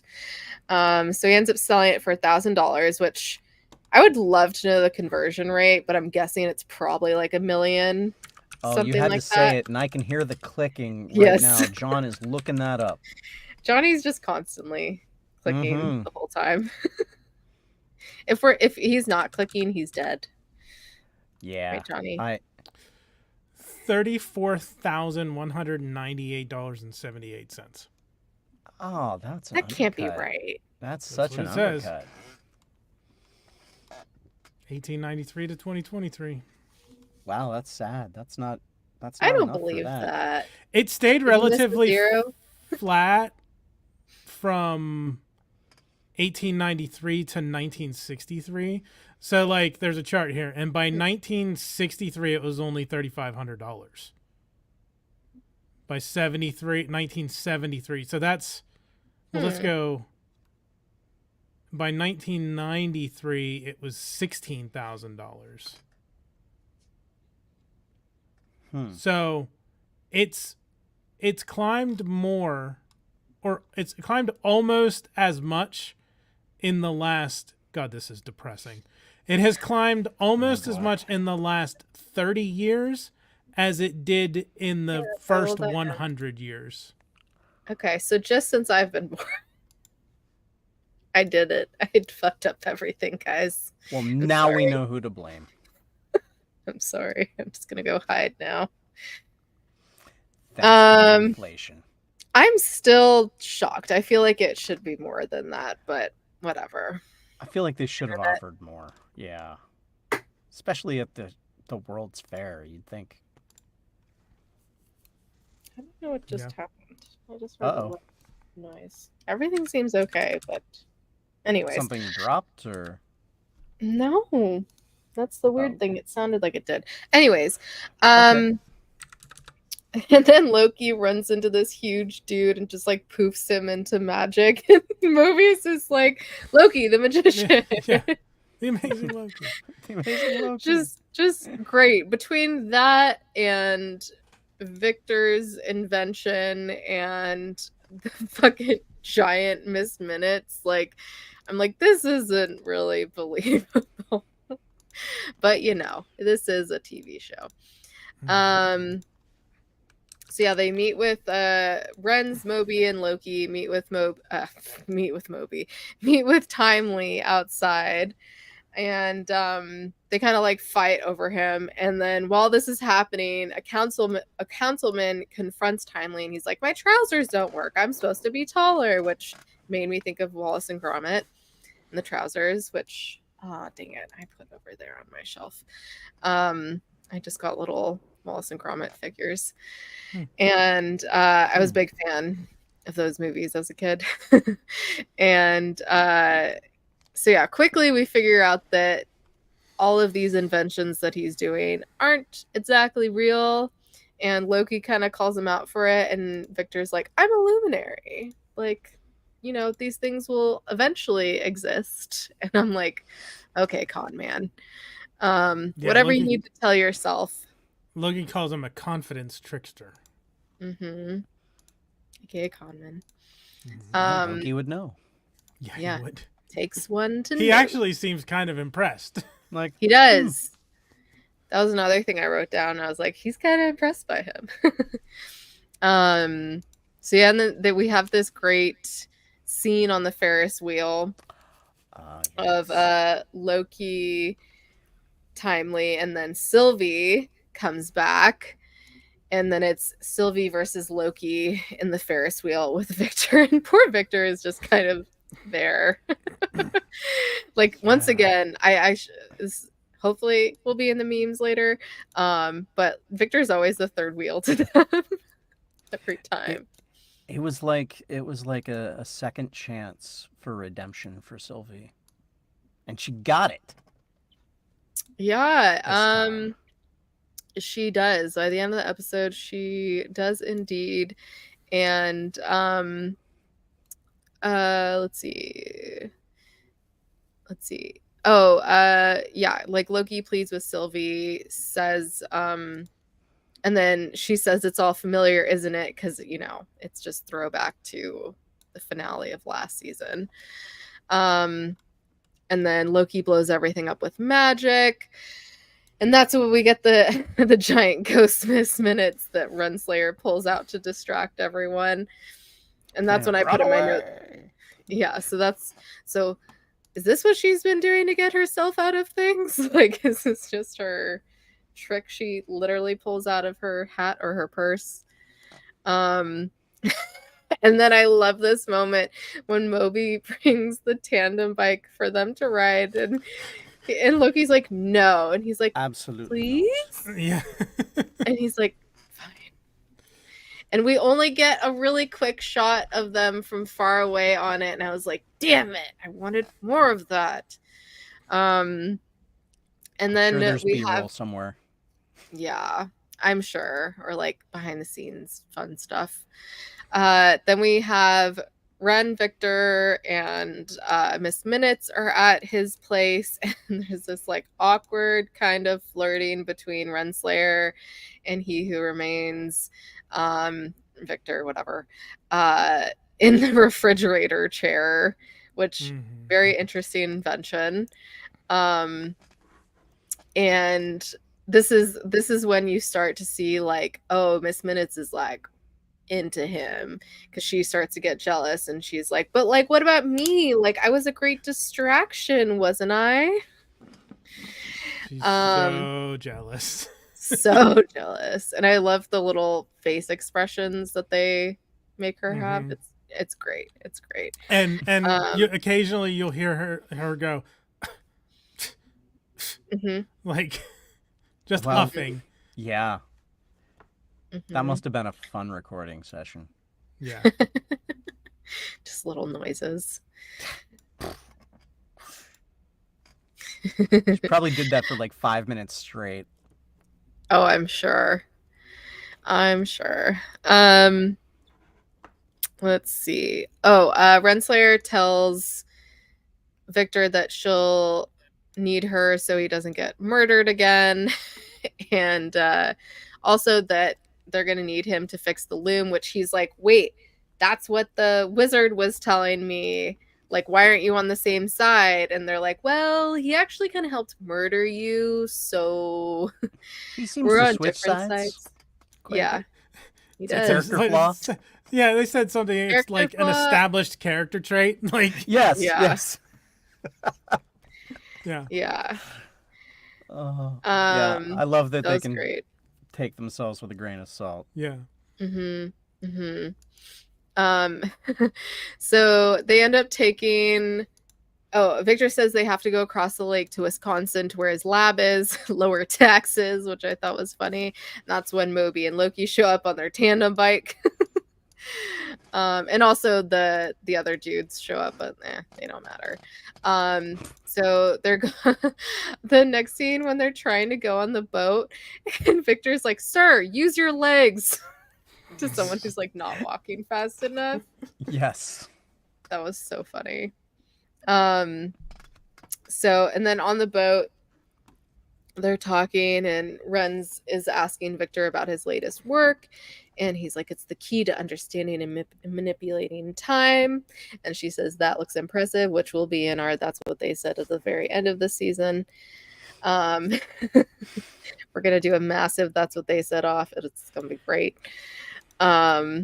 And Victor shows her the TVA guidebook. He's like, you've probably seen this before. And then figures out it was her indeed that left the book there. And that's when Miss Minute scoffs and is like, excuse me, it was me. It was my idea for her to put there. Thank you very much. Well, she was happy to no, it was He Who Remains. Yes, but it was his, like through it was her. His plan. Yeah. Exactly. Let's see. Let's see. He shows her the throughput multiplier. Was that what it is called? Yeah, I think that's what he said it was. And yeah, it said it could help with the loom. And then he gives her this origami flower thing, which, yeah, Miss Minutes is like, I'm having none of this right now. And but then she, Renz kind of makes the mistake of mentioning being partners, and he doesn't do partners. Yeah. And so down goes her boat, just plops into the water. I noticed I noticed particularly when the one guy was offering him for the temporal loom, he's like, I don't do partnerships. And then she made the mistake of saying And that's when he kind of partners. backed away after that. Yep. And at Victor's lab, he holds up a culmination of his life's work, which, what is this thing? Do we have any idea of what that thing he held up might be? Do you think we'll find out what it is by the end of the season? I'm sure. Okay. I'm sure. Like, it's not there for nothing. I feel like we'll figure it out in episode 5. The penultimate episode. That's when we'll know, and then at least if they stick the formula. Yeah. Okay. That's my guess. I'm predicting it now. Yeah. Which, so like Victor is like, okay, I'm ready to go. And Miss Minutte's like, we can, stay a bit. There's no rush. Like, we've made a ruckus here. And then I was like, oh no, she likes him. This is so cringe. Oh no, what is happening here? And we learn a little bit more about Miss Minutte's history, and she started out as AI. She's always stuck by him, but she was never allowed a real body, which it seems like she's very resentful for this, but has still stuck by him all this time. And I'm like, how? Like, this is not healthy. This is not a healthy relationship, girl. Like, get out of this. Yeah, and then she kind of starts glitching and is like, oh, like, I just like always wanted to have a body, and then we can be partners. And then she puts her whole body, I guess, on the mannequin. Oh god, that was so creepy. And really glitches out when she does. Yeah, she does. Who Framed Roger Rabbit nonsense happening there. Yeah. And then she starts to walk towards him, and he's like, nope, go back in your little box here. Right when she's about to say I love you too, which ends up saying later in the episode. Yeah. Renz pulls her out. Yeah. Very so sad. Then, so Renz shows up and takes one of his inventions, which looks like a giant pruner, and ends up pruning one of the mannequins, but it looks a little bit different than the pruning we've seen so far. I think, just because it's like a crazy, massive pruner. It's like a Gatling gun. Yeah. Yeah. And he's like, fuck, I've made a mistake. That's when Moby and Loki show up. It was like every man ever. And Renz talks about order versus chaos, which that was interesting. And then Sylvie shows up and just blasts everyone. I was like, is this what y'all do now? And then we get another Loki hair flip. How to put it in all caps. Every time. Love the hair flip. It's great. You shouldn't be surprised at this point, Chris. No. I'm not surprised. I'm impressed by your dedication to the hair flip. I mean, Johnny keeps track of cups on Star Trek, so we have our things. We all have our things. Cup Watch 2023. Yeah. Hair flips. Yep. Anyways, Victor begs Sylvie that he hasn't done anything wrong yet. She doesn't know his heart. He can still make his own choices, not the man that she thinks he is. And yeah, that's when we finally see, her character make good choices now. So is she it lets a good go. choice, though? I don't know. Really? I think she might have made the wrong choice. I don't know. We'll see. We'll see. Yeah, we'll see. We'll see. Got opinions. We'll see. Yeah. But at least, didn't immediately murder him. Yeah, so then Sylvie pushes Renz to the end of time, and we see zombie He Who Remains. Yes, Johnny. Decomposing He Who Remains. It didn't seem like there was any unlife there. But like, what? Sylvie doesn't take Renslayer's temp pad, so like throwing her to the end of time doesn't do much good when she still has a temp pad, because that's how she got Yeah. Miss Minutes back out. Because Miss Minutes was in the temp pad, unless Sylvie didn't realize she had grabbed the temp pad. Continuing to say the word temp forgot about pad that. over and over makes it feel weird, but yeah. So like, kicking her through the door to the end of time doesn't do much good when she's got a pad to activate Miss Minutes and then get back. Yeah. Unless it's a temp pad that only does that. I don't Maybe. Doesn't do know. anything else. Or I know if it, Sylvie really likes kicking people through portals, though. she She does. does. It's like her Unless thing. unless unless normal temp pads don't work at the end of time, because Sylvie has He Who Remains as temp pad. That was one of the things that they called out in the first episode, which is why they thought Loki might be able to be time slipping inside the TVA, because Sylvie has He Who Remains as pad. Maybe Ravona's won't work at the end of time. Maybe she won't be able to open a time door with it there. I don't know. Maybe. We'll find out next week. I guess we will. Yeah. But yeah. Yeah, the only thing left is Miss Minutes shows up and says, "Love you." Yeah. And it's really awkward between her and Renslayer because, doesn't really like her. But she does say she knows a big secret about Renslayer and can't tell her because it would make her really angry.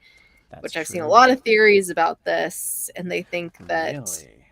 Miss Minutes is Renslayer. I I'm don't like, trust. what? I don't trust people's internet theories anymore because, like, Merrick was Ezra and Star Oh Killer God, and not Merrick again. all the Ahsoka theories. Oh, that's such a dumb theory, really? Yeah, Yeah, it's a whole thing. I mean, that would be kind of cool. Don't know exactly how that would pan out. I don't know. The Yeah, only I issue I had with this episode was that end fight or end encounter at He Who Remains or Victor Timely's, because we don't know if he's actually becomes He Who Remains, but Victor Timely's like warehouse lab seemed very convenient and contrived to me, that like Loki and Mobius show up and then Sylvie shows up right after them. How did they find them in the first place? Because they didn't see them. Moby found them through. I remember when they're like running away post being on the tandem bike, that they're like, "Oh, we'll message B-15 and like she'll help us track them." Yeah, I thought- run a track on their temp pad. Mhm. I thought the thing was, though, they didn't, or maybe it was when. Oh, I think I got it now. It's when he activated the temp pad to turn off Miss Minutes is probably when they got the hit and were able to tell Loki and Yeah. Well, he let her Say out. it right. Mobius. Say it right. There you go. Just say Moby. It makes it easier. Yeah. Okay, So now Allison I would get say it. about Moby. When he put Miss Minutes back into the temp pad, that's probably when they got a hit on it and were able to tell Mobius and Loki where he was, and Sylvie was probably following them. Okay, I've reconciled You've it now. answered your own I question. have. Yep. Through logic. full 360. I don't have a problem with it. I still Okay. wonder why Sylvie didn't take Ravona's temp pad, but yeah. I think it was the heat of the moment. Maybe. Yeah. I don't know. Got to get back to Mickey D's. Mickey's D. Just a big fast food commercial.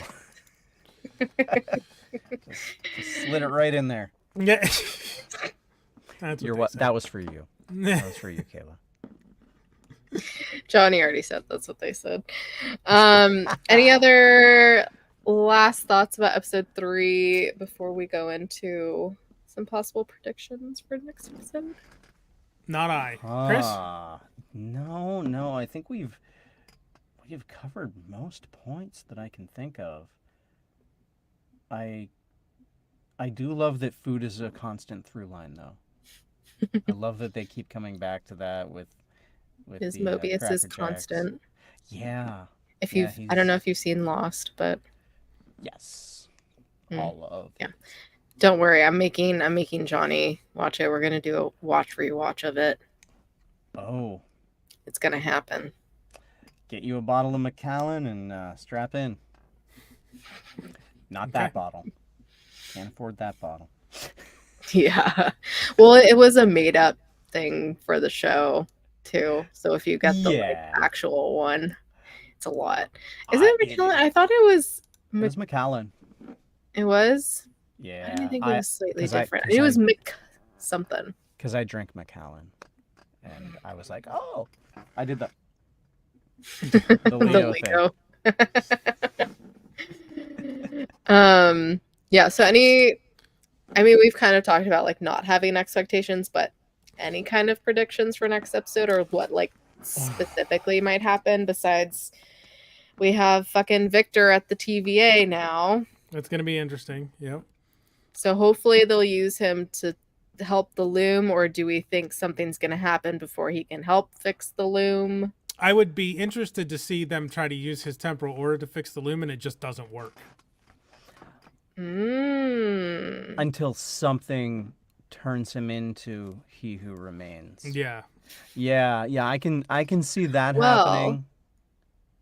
I mean, if there are those specific time slips that can happen there, even though they're not supposed to happen, but if they're like the Loki time slips and that starts happening to Victor. I'm having trouble reconciling that, but yeah.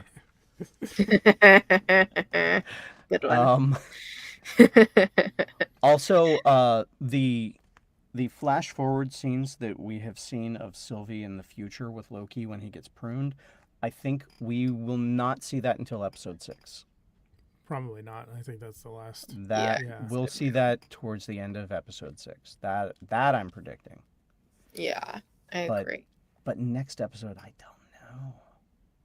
Yeah. I mean, either way, something's gonna happen. I mean, Renz or Miss Minutes or both of them are probably gonna show up and like shit's gonna get fucked. I mean, I think we're gonna get the secret next episode. Oh, you do already? I think we'll get the secret. It's not gonna be the penis ultimate? No. I think we'll get the secret towards like 3/4 point of next episode. Okay. Yeah. Interesting.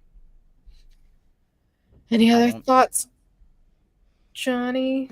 Sorry. Not about 3, but I have some stuff from my Quantum Mania rewatch that I think is important. Oh yes. Yeah, you said you had new insight. I think so. Maybe it's old hat. I don't know. Where do you think the TVA is? Up your butt. Okay. Oh, I see what you're saying. I don't. My brain is blank. I see what Johnny is saying. So one of the things they tell us is that time works differently in the TVA. You can't time slip there. The quantum realm has been described as being outside time and space. Yes. I think the TVA is in the quantum city structure is located in the quantum realm. As they say, it's some crazy shit. It's a secret universe beneath ours, and it's outside of time and space. Yeah.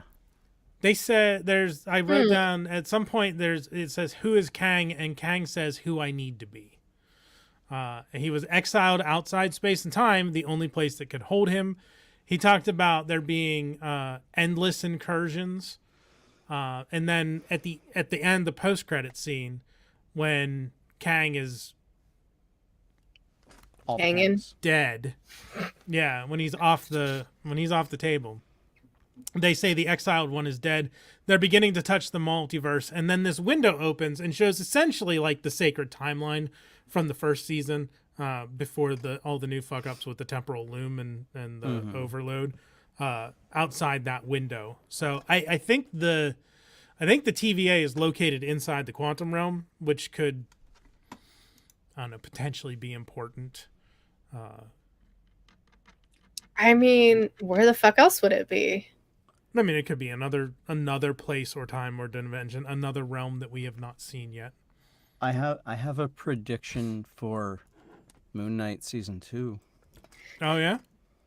I barely would remember what happens in Moon Knight. I'm sorry.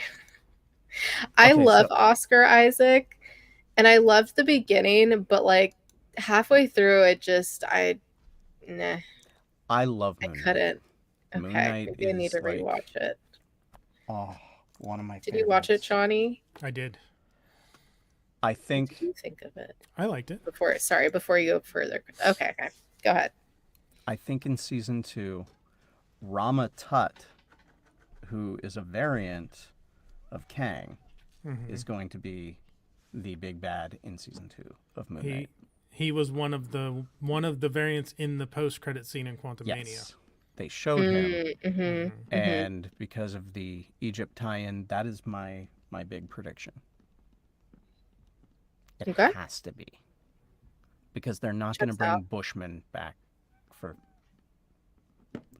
Oh God, that's my cat. No, that's my cat. No, I hear my cat. Oh, mine's meowing behind me. They're scratching at my door, right? Oh no. She's very sad. Oh, that's my roommate's cat, but I have noise canceling. I mean, he gets loud, but I think because my roommate's home, he's not meowing. This He gets loud. sucker He's a picks up Bengal. everything. Oh, Yeah. I have mine set to only take what's in front of it, so that's why I have my fan on full blast, but you can't hear it. It's great. This thing is so sensitive. So very sensitive. Anywho, pussies. Okay. Yeah. All right. Anything else? Any other predictions? I don't have any. Shit's gonna get fucked. I don't know. Okay. I don't know if they'll fix the loom. I think either Kang is gonna Kang, or there's gonna be some time slippage and suddenly he's Kanging. I don't know. I think Obi is going to figure heavily in the outcome of this. So, Ooh. Okay. I think Obi hope has so. more to do with it than any of us realize. I mean, I think he's the OG. I mean, it sounds like he wrote the guide. Like he keeps He talking wrote the about. goddamn guide. Yeah, and the whatever protocol that Casey was talking about, it really sounds more like the TVA is Obi's creation than it is He Who Remains. Yeah. Yep. And Indeed. they do erase memories there, so I think Yeah. Mm-hmm. I think Obi will get his memory back Yep. of everything. Yep. That's that. That'd be Yeah, interesting. there's my prediction. There it is. Love. All right. Shall we get into memes? We shall. So, I did make spoilers without context. We were all going to do it, but time got it.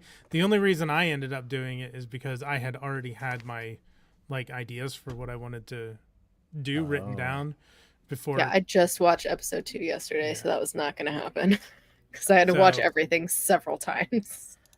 I do have some spoilers without context here that are mine, and some that Kayla Excited found to see online. yours. So this is my spoilers without context for episode 1. Oh, Nice. oh God. We've got Yes. the Ouroboros, of course. Spaghetti. We've got the spaghetti, Ouroboros. the Skinless. the skinless anatomical model. Yeah, because Which I love when they were comparing like the shit that can go bad with them. He's Yeah. like, I can lose Think of my your- skin. yeah, Think of your quality of life. and then a loom. Oh, there you go. And then this is Yes. this is my spoilers without context for episode 2. We've got the red carpet for the movie premiere that Brad was at. Mm-hmm. We've got an automat. This one's cakes though, and not pies. There is actually, I'm fascinated by the automats. I watched a whole there's over an hour long documentary on Max, HBO Max, called The Automat, about the Horn and Hard Art automats. I think it's really interesting. You should go watch it. I remember them. Yeah. I think there was, I want to say, I think I've been to one in New York City, when one of my high school classes went there, but I don't know. I might did be not know that was misremembering. a real. Oh yeah. Absolutely. Go watch the documentary. I think it's really interesting. You might be bored to tears, but They had a mini one in the bowling alley in my hometown when I was younger. Holiday Bowl.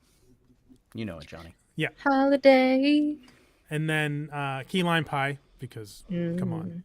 And It's then, still not as green though. No, I couldn't find Yeah, key I lime was pie that like- was that green. That is My a deep eyes green, green. they had. Yeah. And then obviously McDonald's. Because Mickey's D. And then this was one that Kayla found online for episode 2. Oh, I'm blanking on Kitty. what the deal is with the cat. I don't care. Yeah, exactly. it's a Loki. I just Okay. want the Variant. cat. Yeah. And Mobius, and I took that personally that because of personally. Brad, I'm imagining. And then also McDonald's and key lime pie. Hmm. I mean, let us never forget, Brad's an asshole. Yes. It kind of is, yeah. Very much is. And then this is my spoilers without context for episode 3. The Oh. That's a good World's one. Fair just made me think of the Stark Expo. I mean, yeah. Nice. And then the Cracker Jack box because Jacks. Mobius and his Cracker Jacks. It tastes I like should've ash. flipped these actually. The Pac-Man ghosts for when Miss Minutes did her Wait, why would you rampage. need to flip them? Because the Loki making the guy disappear and being the amazing Loki happened before she turned into the ghost. Oh, I flip see. the order. Yeah. Sorry. Yeah. Yeah. Got And it. then I have the magician with the bunny in the hat because of Loki making that The guy amazing disappear. Loki. I thought you meant literally flip the picture. Oh, no. Like, no, that's what the ghosts look like. I like to do them like in a clockwise or In clockwise order. chronological order. Yeah, top to bottom, left to right. Yeah, Same. left to right, top to bottom. Very TBA of you. Yeah. And then this one is one that Kayla found online when you got the breadcrumbs. SpongeBob as a ghost. I imagine that's SpongeBob. The weird origami Origami, flower. flower, and then the overly attached Miss girlfriend Minutes. for Miss Minutes. Miss Minutes, yep. Yeah. Yeah, that's what I laughed at when I first saw this. I was like, kooky oh, looking- God. And then we just go into the regular memes. So the MCU is dead. Who's even watching? With Secret Invasion and Disney Plus, and then Loki with and the Neuralizer going off. Everybody forget about Secret Invasion. Although Loki Yeah. is the it's Neuralizer. hard. It's hard though with the strike. I feel like this season and just anything that's come out since the strikes, because there's obviously no marketing. It's Yeah. it's not as talked about, which makes me sad, but definitely more so than Secret Invasion, and people are more so excited about it and like it. So for Well, sure. Secret Still. Invasion was not great. It was. It It was would okay. have been fine if it hadn't been marketed as Secret Invasion. Also, Yeah. that picture of Secret Invasion is what's her face on the right? I just realized from Agents of Shield. Oh, Maybe I don't know. Because is that her? isn't there some theories that she's gonna be in stuff soon? Yeah, there are They're gonna bring her up. theories, but I don't know if I buy them. I mean, I love that actress, so I would be okay with that. Oh yeah, she was fantastic. Hmm. Oh, and just Miss Minutes being jealous is absolutely sending me. Yeah, her faces. Yep. So good. all So black and good. white. Mhm. Yeah, there's a lot of Miss Minutes ones in here. There's also a lot of the tandem bike ones in here. Oh, Definition of fuck around and find out. And that smile he had was so Loki, just about to fuck shit up smile. It was chef's kiss. I assure you, any physical contact was purely coincidental, and the dude knocks his hat off. I And saw then- something else talking about how Loki is always so polite in everything he says. I'm like, yeah, that's true. Like even when he's being an asshole, he's very polite. Oh yeah, I love this. Just her and her machete against the world. Yeah, Loki did call it a machete, and I'm like, isn't it a sword? Why did you call it a machete? it is I think definitely because it's a slightly sword. curved, Maybe. It which there are curved swords. yes. Yeah. I don't know. Lots of Maybe them. one side is dull. I don't know. It's criminal that we didn't get a close-up shot of the tandem bike. Yeah. There's quite a few. When Miss Minutes starts flirting with Victor, Victor, get the fuck out. Yeah, basically. I just love that this is also for the MCU. This is all very familiar, isn't it? Loki and Sylvie fighting and using their powers. Ah, the tension, the angst. Just kiss. Now kiss. Please and thank you. I could not read that. Yeah, Yeah. it says this just hits so much harder now. Mobius, is somebody feeling a little left out? They're not up there when they show the picture of Thor, Odin, and Balder, and then flashback to Loki saying, "I never wanted the throne. I only ever wanted to be your equal." Yeah, so he got mad at his dad and his brother. Yeah. Held New York So City you hostage are with from an alien army. Essentially. It was not tactical.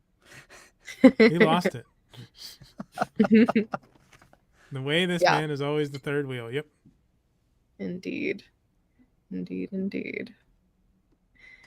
Yeah, same vibes, different scenes. Let me just drop you out of this floating, flying aircraft carrier. Yeah. Stuck in a Oh God, glass container. that's Yeah, horrifying. Just shows up in the ring cam. Yeah, I was gonna say, is that supposed to be ring camera footage? So good. We will always say yes to Loki with suit anytime. Yes, indeed. Any kind of suit. He can pull off anything. Is great. And he can also pull it off. Anyways. No, go on. Just kiss. Kiss. Oh yeah, love triangle, same vibes. This was an interesting. Yeah, I mean, that's not wrong. Yeah, It's an interesting. really that's very true. I hadn't thought about that. Timely, Miss Minutes and Ravonna, and Tinkerbell, Peter Pan, and Wendy. No, but imagine that nobody wants to fuck you except for an Apple Watch. Which I Wow, mean, just- Friends clearly does, but still. It Ouch. just, I mean, it ends up being Miss Minutes and him at the end of time. Yeah. Yeah, it does. I mean, what else you gonna do? Yeah, it's not yuck, they're yum. Yeah. Best thing about this episode is Loki's cheekbones for real. Yep. He has some great cheekbones and jawline. I had to do this because Trek. The Captain Animated Kirk. At the end of the day, you just make everything worse. For Mobius, for B-15, for your mother. Oh, fuck. He said it. We've got the Don't mention her. image of Kirk going. Very sad. Anyway, We did it, gays. We did it. We fucking won. The tandem bike. I told you there's a lot of these in the tandem bike. you went all in on the tandem bike. Okay. It wasn't me, it was the internet. I found these. Same/devastating energy here. I don't think it hit quite the same, but I mean, like, no, there same was that concept. there, especially from Well, X-15. There was that bit of disingenuousness. B-15. B-15. Sorry. Yeah. Yeah, Her. I just. yeah, I think it would have been. I think it would have hit harder if they just didn't have her say anything. Honestly. yeah, she didn't say anything, and the scene was just a wee bit longer. I think it was put in for people who might not be caught up or might not understand, but I think, I don't know, if you're watching this, I feel like you have to know what's going on. And If that understand. is the case, it's a shame because the show is so good because they don't talk down to the audience. You don't So hold their hand. no, they just expect you to keep up, and because of that, it's so good. Yeah. So I hope not. Yes, we'll see. Miss Minutes, Victor Timely wrote out, "You dumb fucking bitch. I'm gonna fuck you up." I love Euphoria. Oh, is that what it's from Euphoria? I didn't know. Oh, I have not seen Mhm. that show. First season is great. Second season, time to be horny. Johnny, did you not look through these? I apparently didn't see this one. Or if I did, You're like, oh, Miss Minutes, great. Didn't read the text. You did not read the text. Mm-hmm.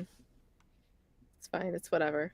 oh, is this a I love spoilers this without comparison. context too? I No. missed this. No. It's comparing the scenes Ah, to okay. this meme. Yeah. Okay. Yeah. Yeah, They're that's fighting. that's pretty great. I see the 4 image format, and I automatically think spoilers without context. Mm. It's giving the same vibes. Yeah. He's my friend It's a from friend work. So good. Oh, the logo's It's a covering. cautionary but tale about AI. Yeah. Okay, studios, Yes. come to the table. Yeah. We're done with this shit. Okay. Pay your goddamn people. And don't try to take their name, image, likeness rights away from them for in Yes. perpetuity. It's a lot of things. Yeah. I haven't heard my voice yet, but I'm sure I will. You'll remember this Kingo poster was on his private jet. This isn't the first Kingo poster we have seen in other MCU projects. 2 Kingo posters were featured in the Guardians of the Galaxy holiday special. I love those little bits that they just throw in there. It's great. It's great. Miss Minutes 40 with Victor clearly wasn't on my bingo card. Internally screams. Ooh, those arms. The miscommunication is killing me. Do you care about anything but the TVA? I know you just want to be left alone to a life on your own branch. I understand that. This fucking killed me so much because yes, it is a classic miscommunication and just assuming things about the other person mix up where it's like if you just communicated, you could be kissing. That's all I want. But they didn't have time for that. There's no time. They have all the time. Is this your equivalent of when I was complaining about the manufactured conflict at the end of the 4th episode of Stranger Things between Eleven and Mike? You don't remember my yes. rant? Yeah. No, I remember. Similar, yes. Indeed. At this point, she's scarier than Timely himself. Yeah. From Mean Girls, if you don't know this reference, this bitch is the nastiest this girl is the nastiest skank bitch I've ever met. Do not trust her. She is a fugly slut. Miss Minutes. But it's Miss Minutes who is doing it. Yeah, I saw somebody during one of the conversations I was watching, somebody predicted after like the first episode that Miss Minutes was going to be the big bad of the whole thing. And I didn't quite think that was going to be the case, but it really seems like it might be. Yeah, no, even New Rockstars on their before the season like questions and then predictions, they said the same thing. They're like, Miss Minutes is going to be the big bad. I'm like, what? But also, I do know they get the episodes beforehand. But I don't know. I'm like, I don't know. Because could have been there.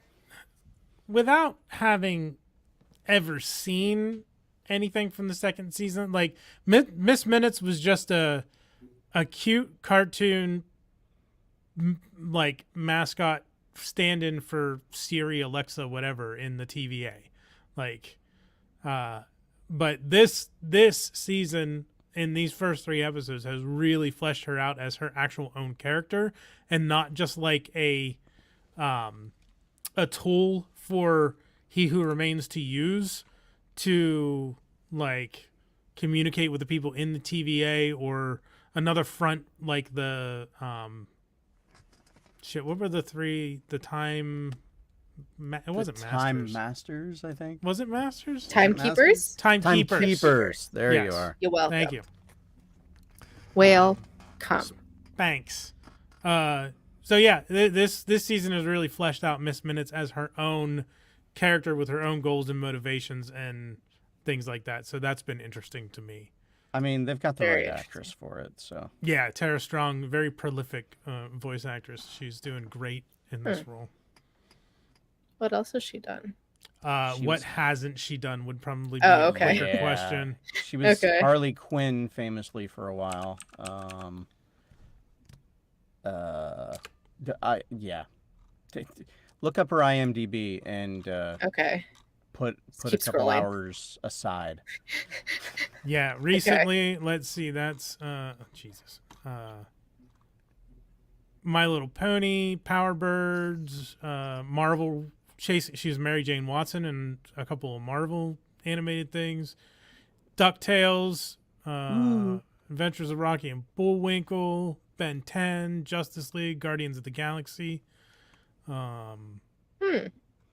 These are TV shows. Everything. Various Rick and Morty voices.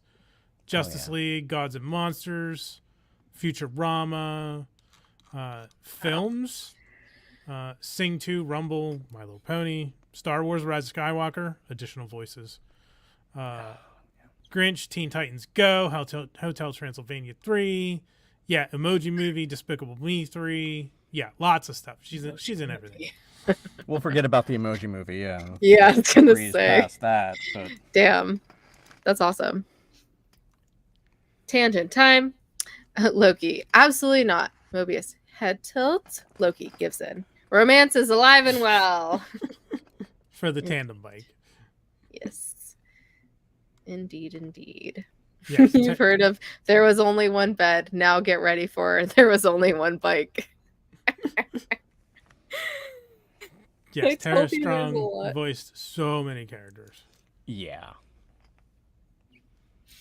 She is amazing. That's it. Got it. That's it for memes. Hey, I'm not gonna mute. So All right. I think that does it. That about wraps it up. Yeah. Right. Thanks for joining us, Chris. Oh, wait. Yeah, Thanks for joining us, Chris. You're welcome. I had to flip my hair for you there. Oh, Yeah. I don't know. It's not the It's not the same, same. You have to do the look down. There you go. I don't You know. got it. I tried. Great. I don't had have to do I don't it have as the right cheekbones. Only he does. So Yeah. Yeah, don't feel bad. yeah, don't feel bad. Not worried. Johnny. Chris, tell us about what you've what do you have to plug? What's coming up? I know we're Jeez. the Plug two of yourself. us. I've talked about Dice Thespians. Obviously, Chris plays in the Sundered Veil, the game that I run on Dice Thespians. He plays Sharp Blackwood. We are currently Do you want to recording. explain to people what that is, though? Oh, or- it is a well, Chris. How would you describe it? I would say a modern dark fantasy. It's as you are fond of saying, a world in darkness, not a world of darkness. Yeah.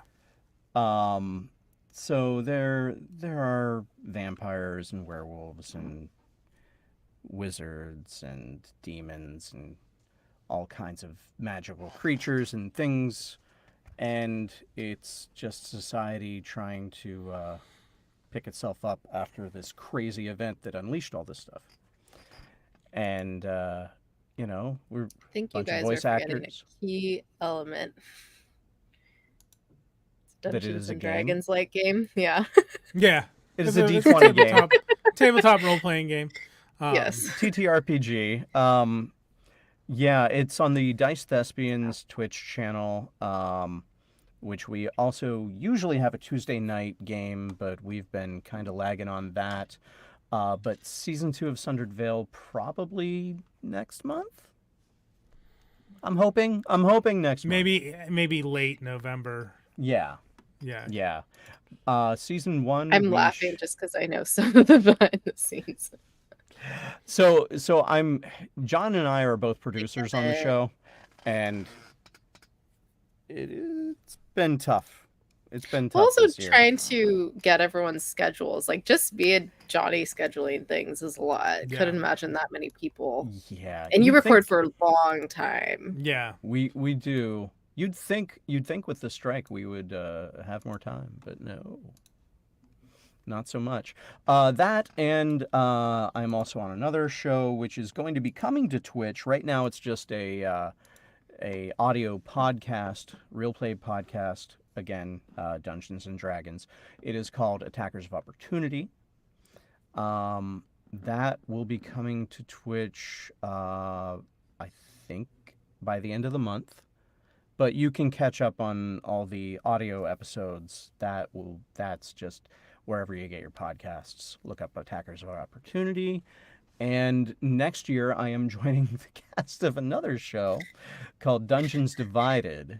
Busy boy. That will be in February, and I've got, well, I can't talk about any of that yet. Now, Okay. Attackers is, whereas Sundered Vale is an urban fantasy with a more modern Yes. setting.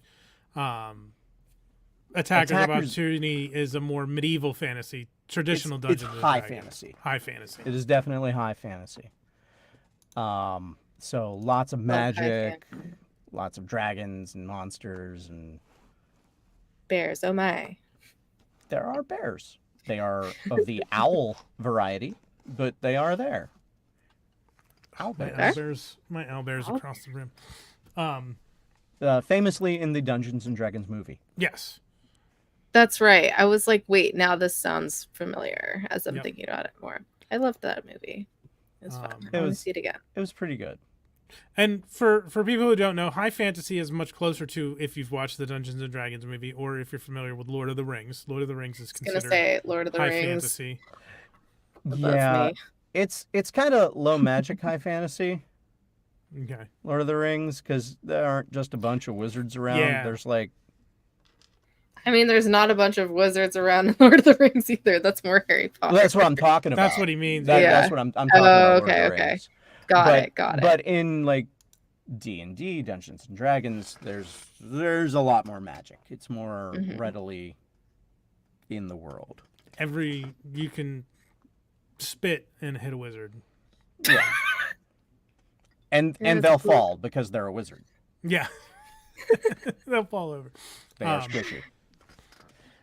So yeah, lots of magic and If you know, and you know. a more traditional geeks D&D geeks have lots of ways to classify because like Chris said, low magic, high fantasy. You can have low magic, low fantasy, medium magic, medium fantasy, like all different Yeah. So combinations of. take Game of Thrones. That is high Mm-hmm. fantasy, low magic. Yeah. There's a little, but Yeah. Wish there it's was not more. something that anybody can just do. Yeah. And it's not everywhere. They kind of fucked that up at the end.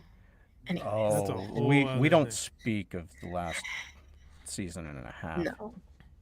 We just Yeah. don't. No. We don't talk about Bruno. No. We do not. And Chris, where can No, people no, find you if they no. want to follow you online? I believe everywhere it's PBChris13, so at PBChris13, so you'll find that on. No, I'm not going to say it. Twitter. I'm gonna Yeah, say don't Twitter. say it. Insta, and just Chris Rickaba on if you're if you still use Facebook. People want to at ya. Yeah. Other than that, like I was saying, attackers of opportunity, dice thespians, especially Sundered Vale, because that will be coming soon, ish. Yes. And then next year, Someday. Dungeons Divided. Probably, I Fun. believe we're shooting for February, but don't hold me to that. Cool. Okay. Other Awesome. than that, you'll find out later because I am under NDAs and can't talk about things. It's exciting. All right.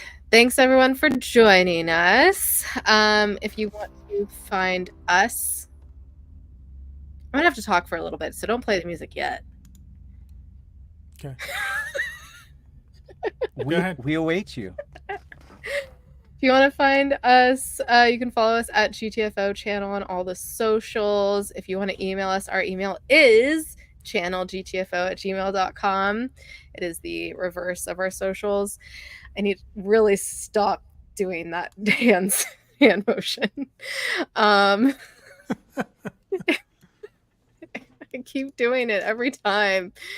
Coming up on, well, tomorrow, if you're watching this live, tomorrow, Saturday, 10/21, I will be on Allison's stream at 2 p.m. Pacific. If you're watching this on the replay, go watch her stream. We are doing one on Leia, our Princess Leia herself, because it is Carrie Fisher's birthday, and we will be coloring, and it'll be a lot of fun.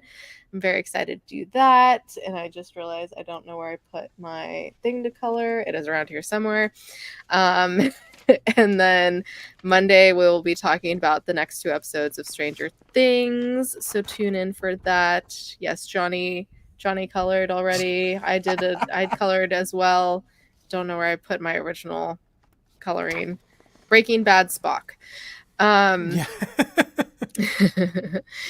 And yeah, regular Trek Retrek Thursdays as usual. We will be doing This Side of Paradise. Episode 24 instead of Yes. we had an issue, and it wouldn't really be. I've said we wouldn't really be paying homage to Trek if we didn't air episodes out of order. So we aired 25 this week, and we'll air 24 next week. Yes, indeedy. Yeah, I think that's about it for now. Yeah, thanks All everyone right. again for joining me. To make sure to smack that like, smack that subscribe, smack that bell icon, and yeah, do all the smackings, please and thank you. And Thanks for having me. Yeah, Yeah, thanks for appreciate coming it. on.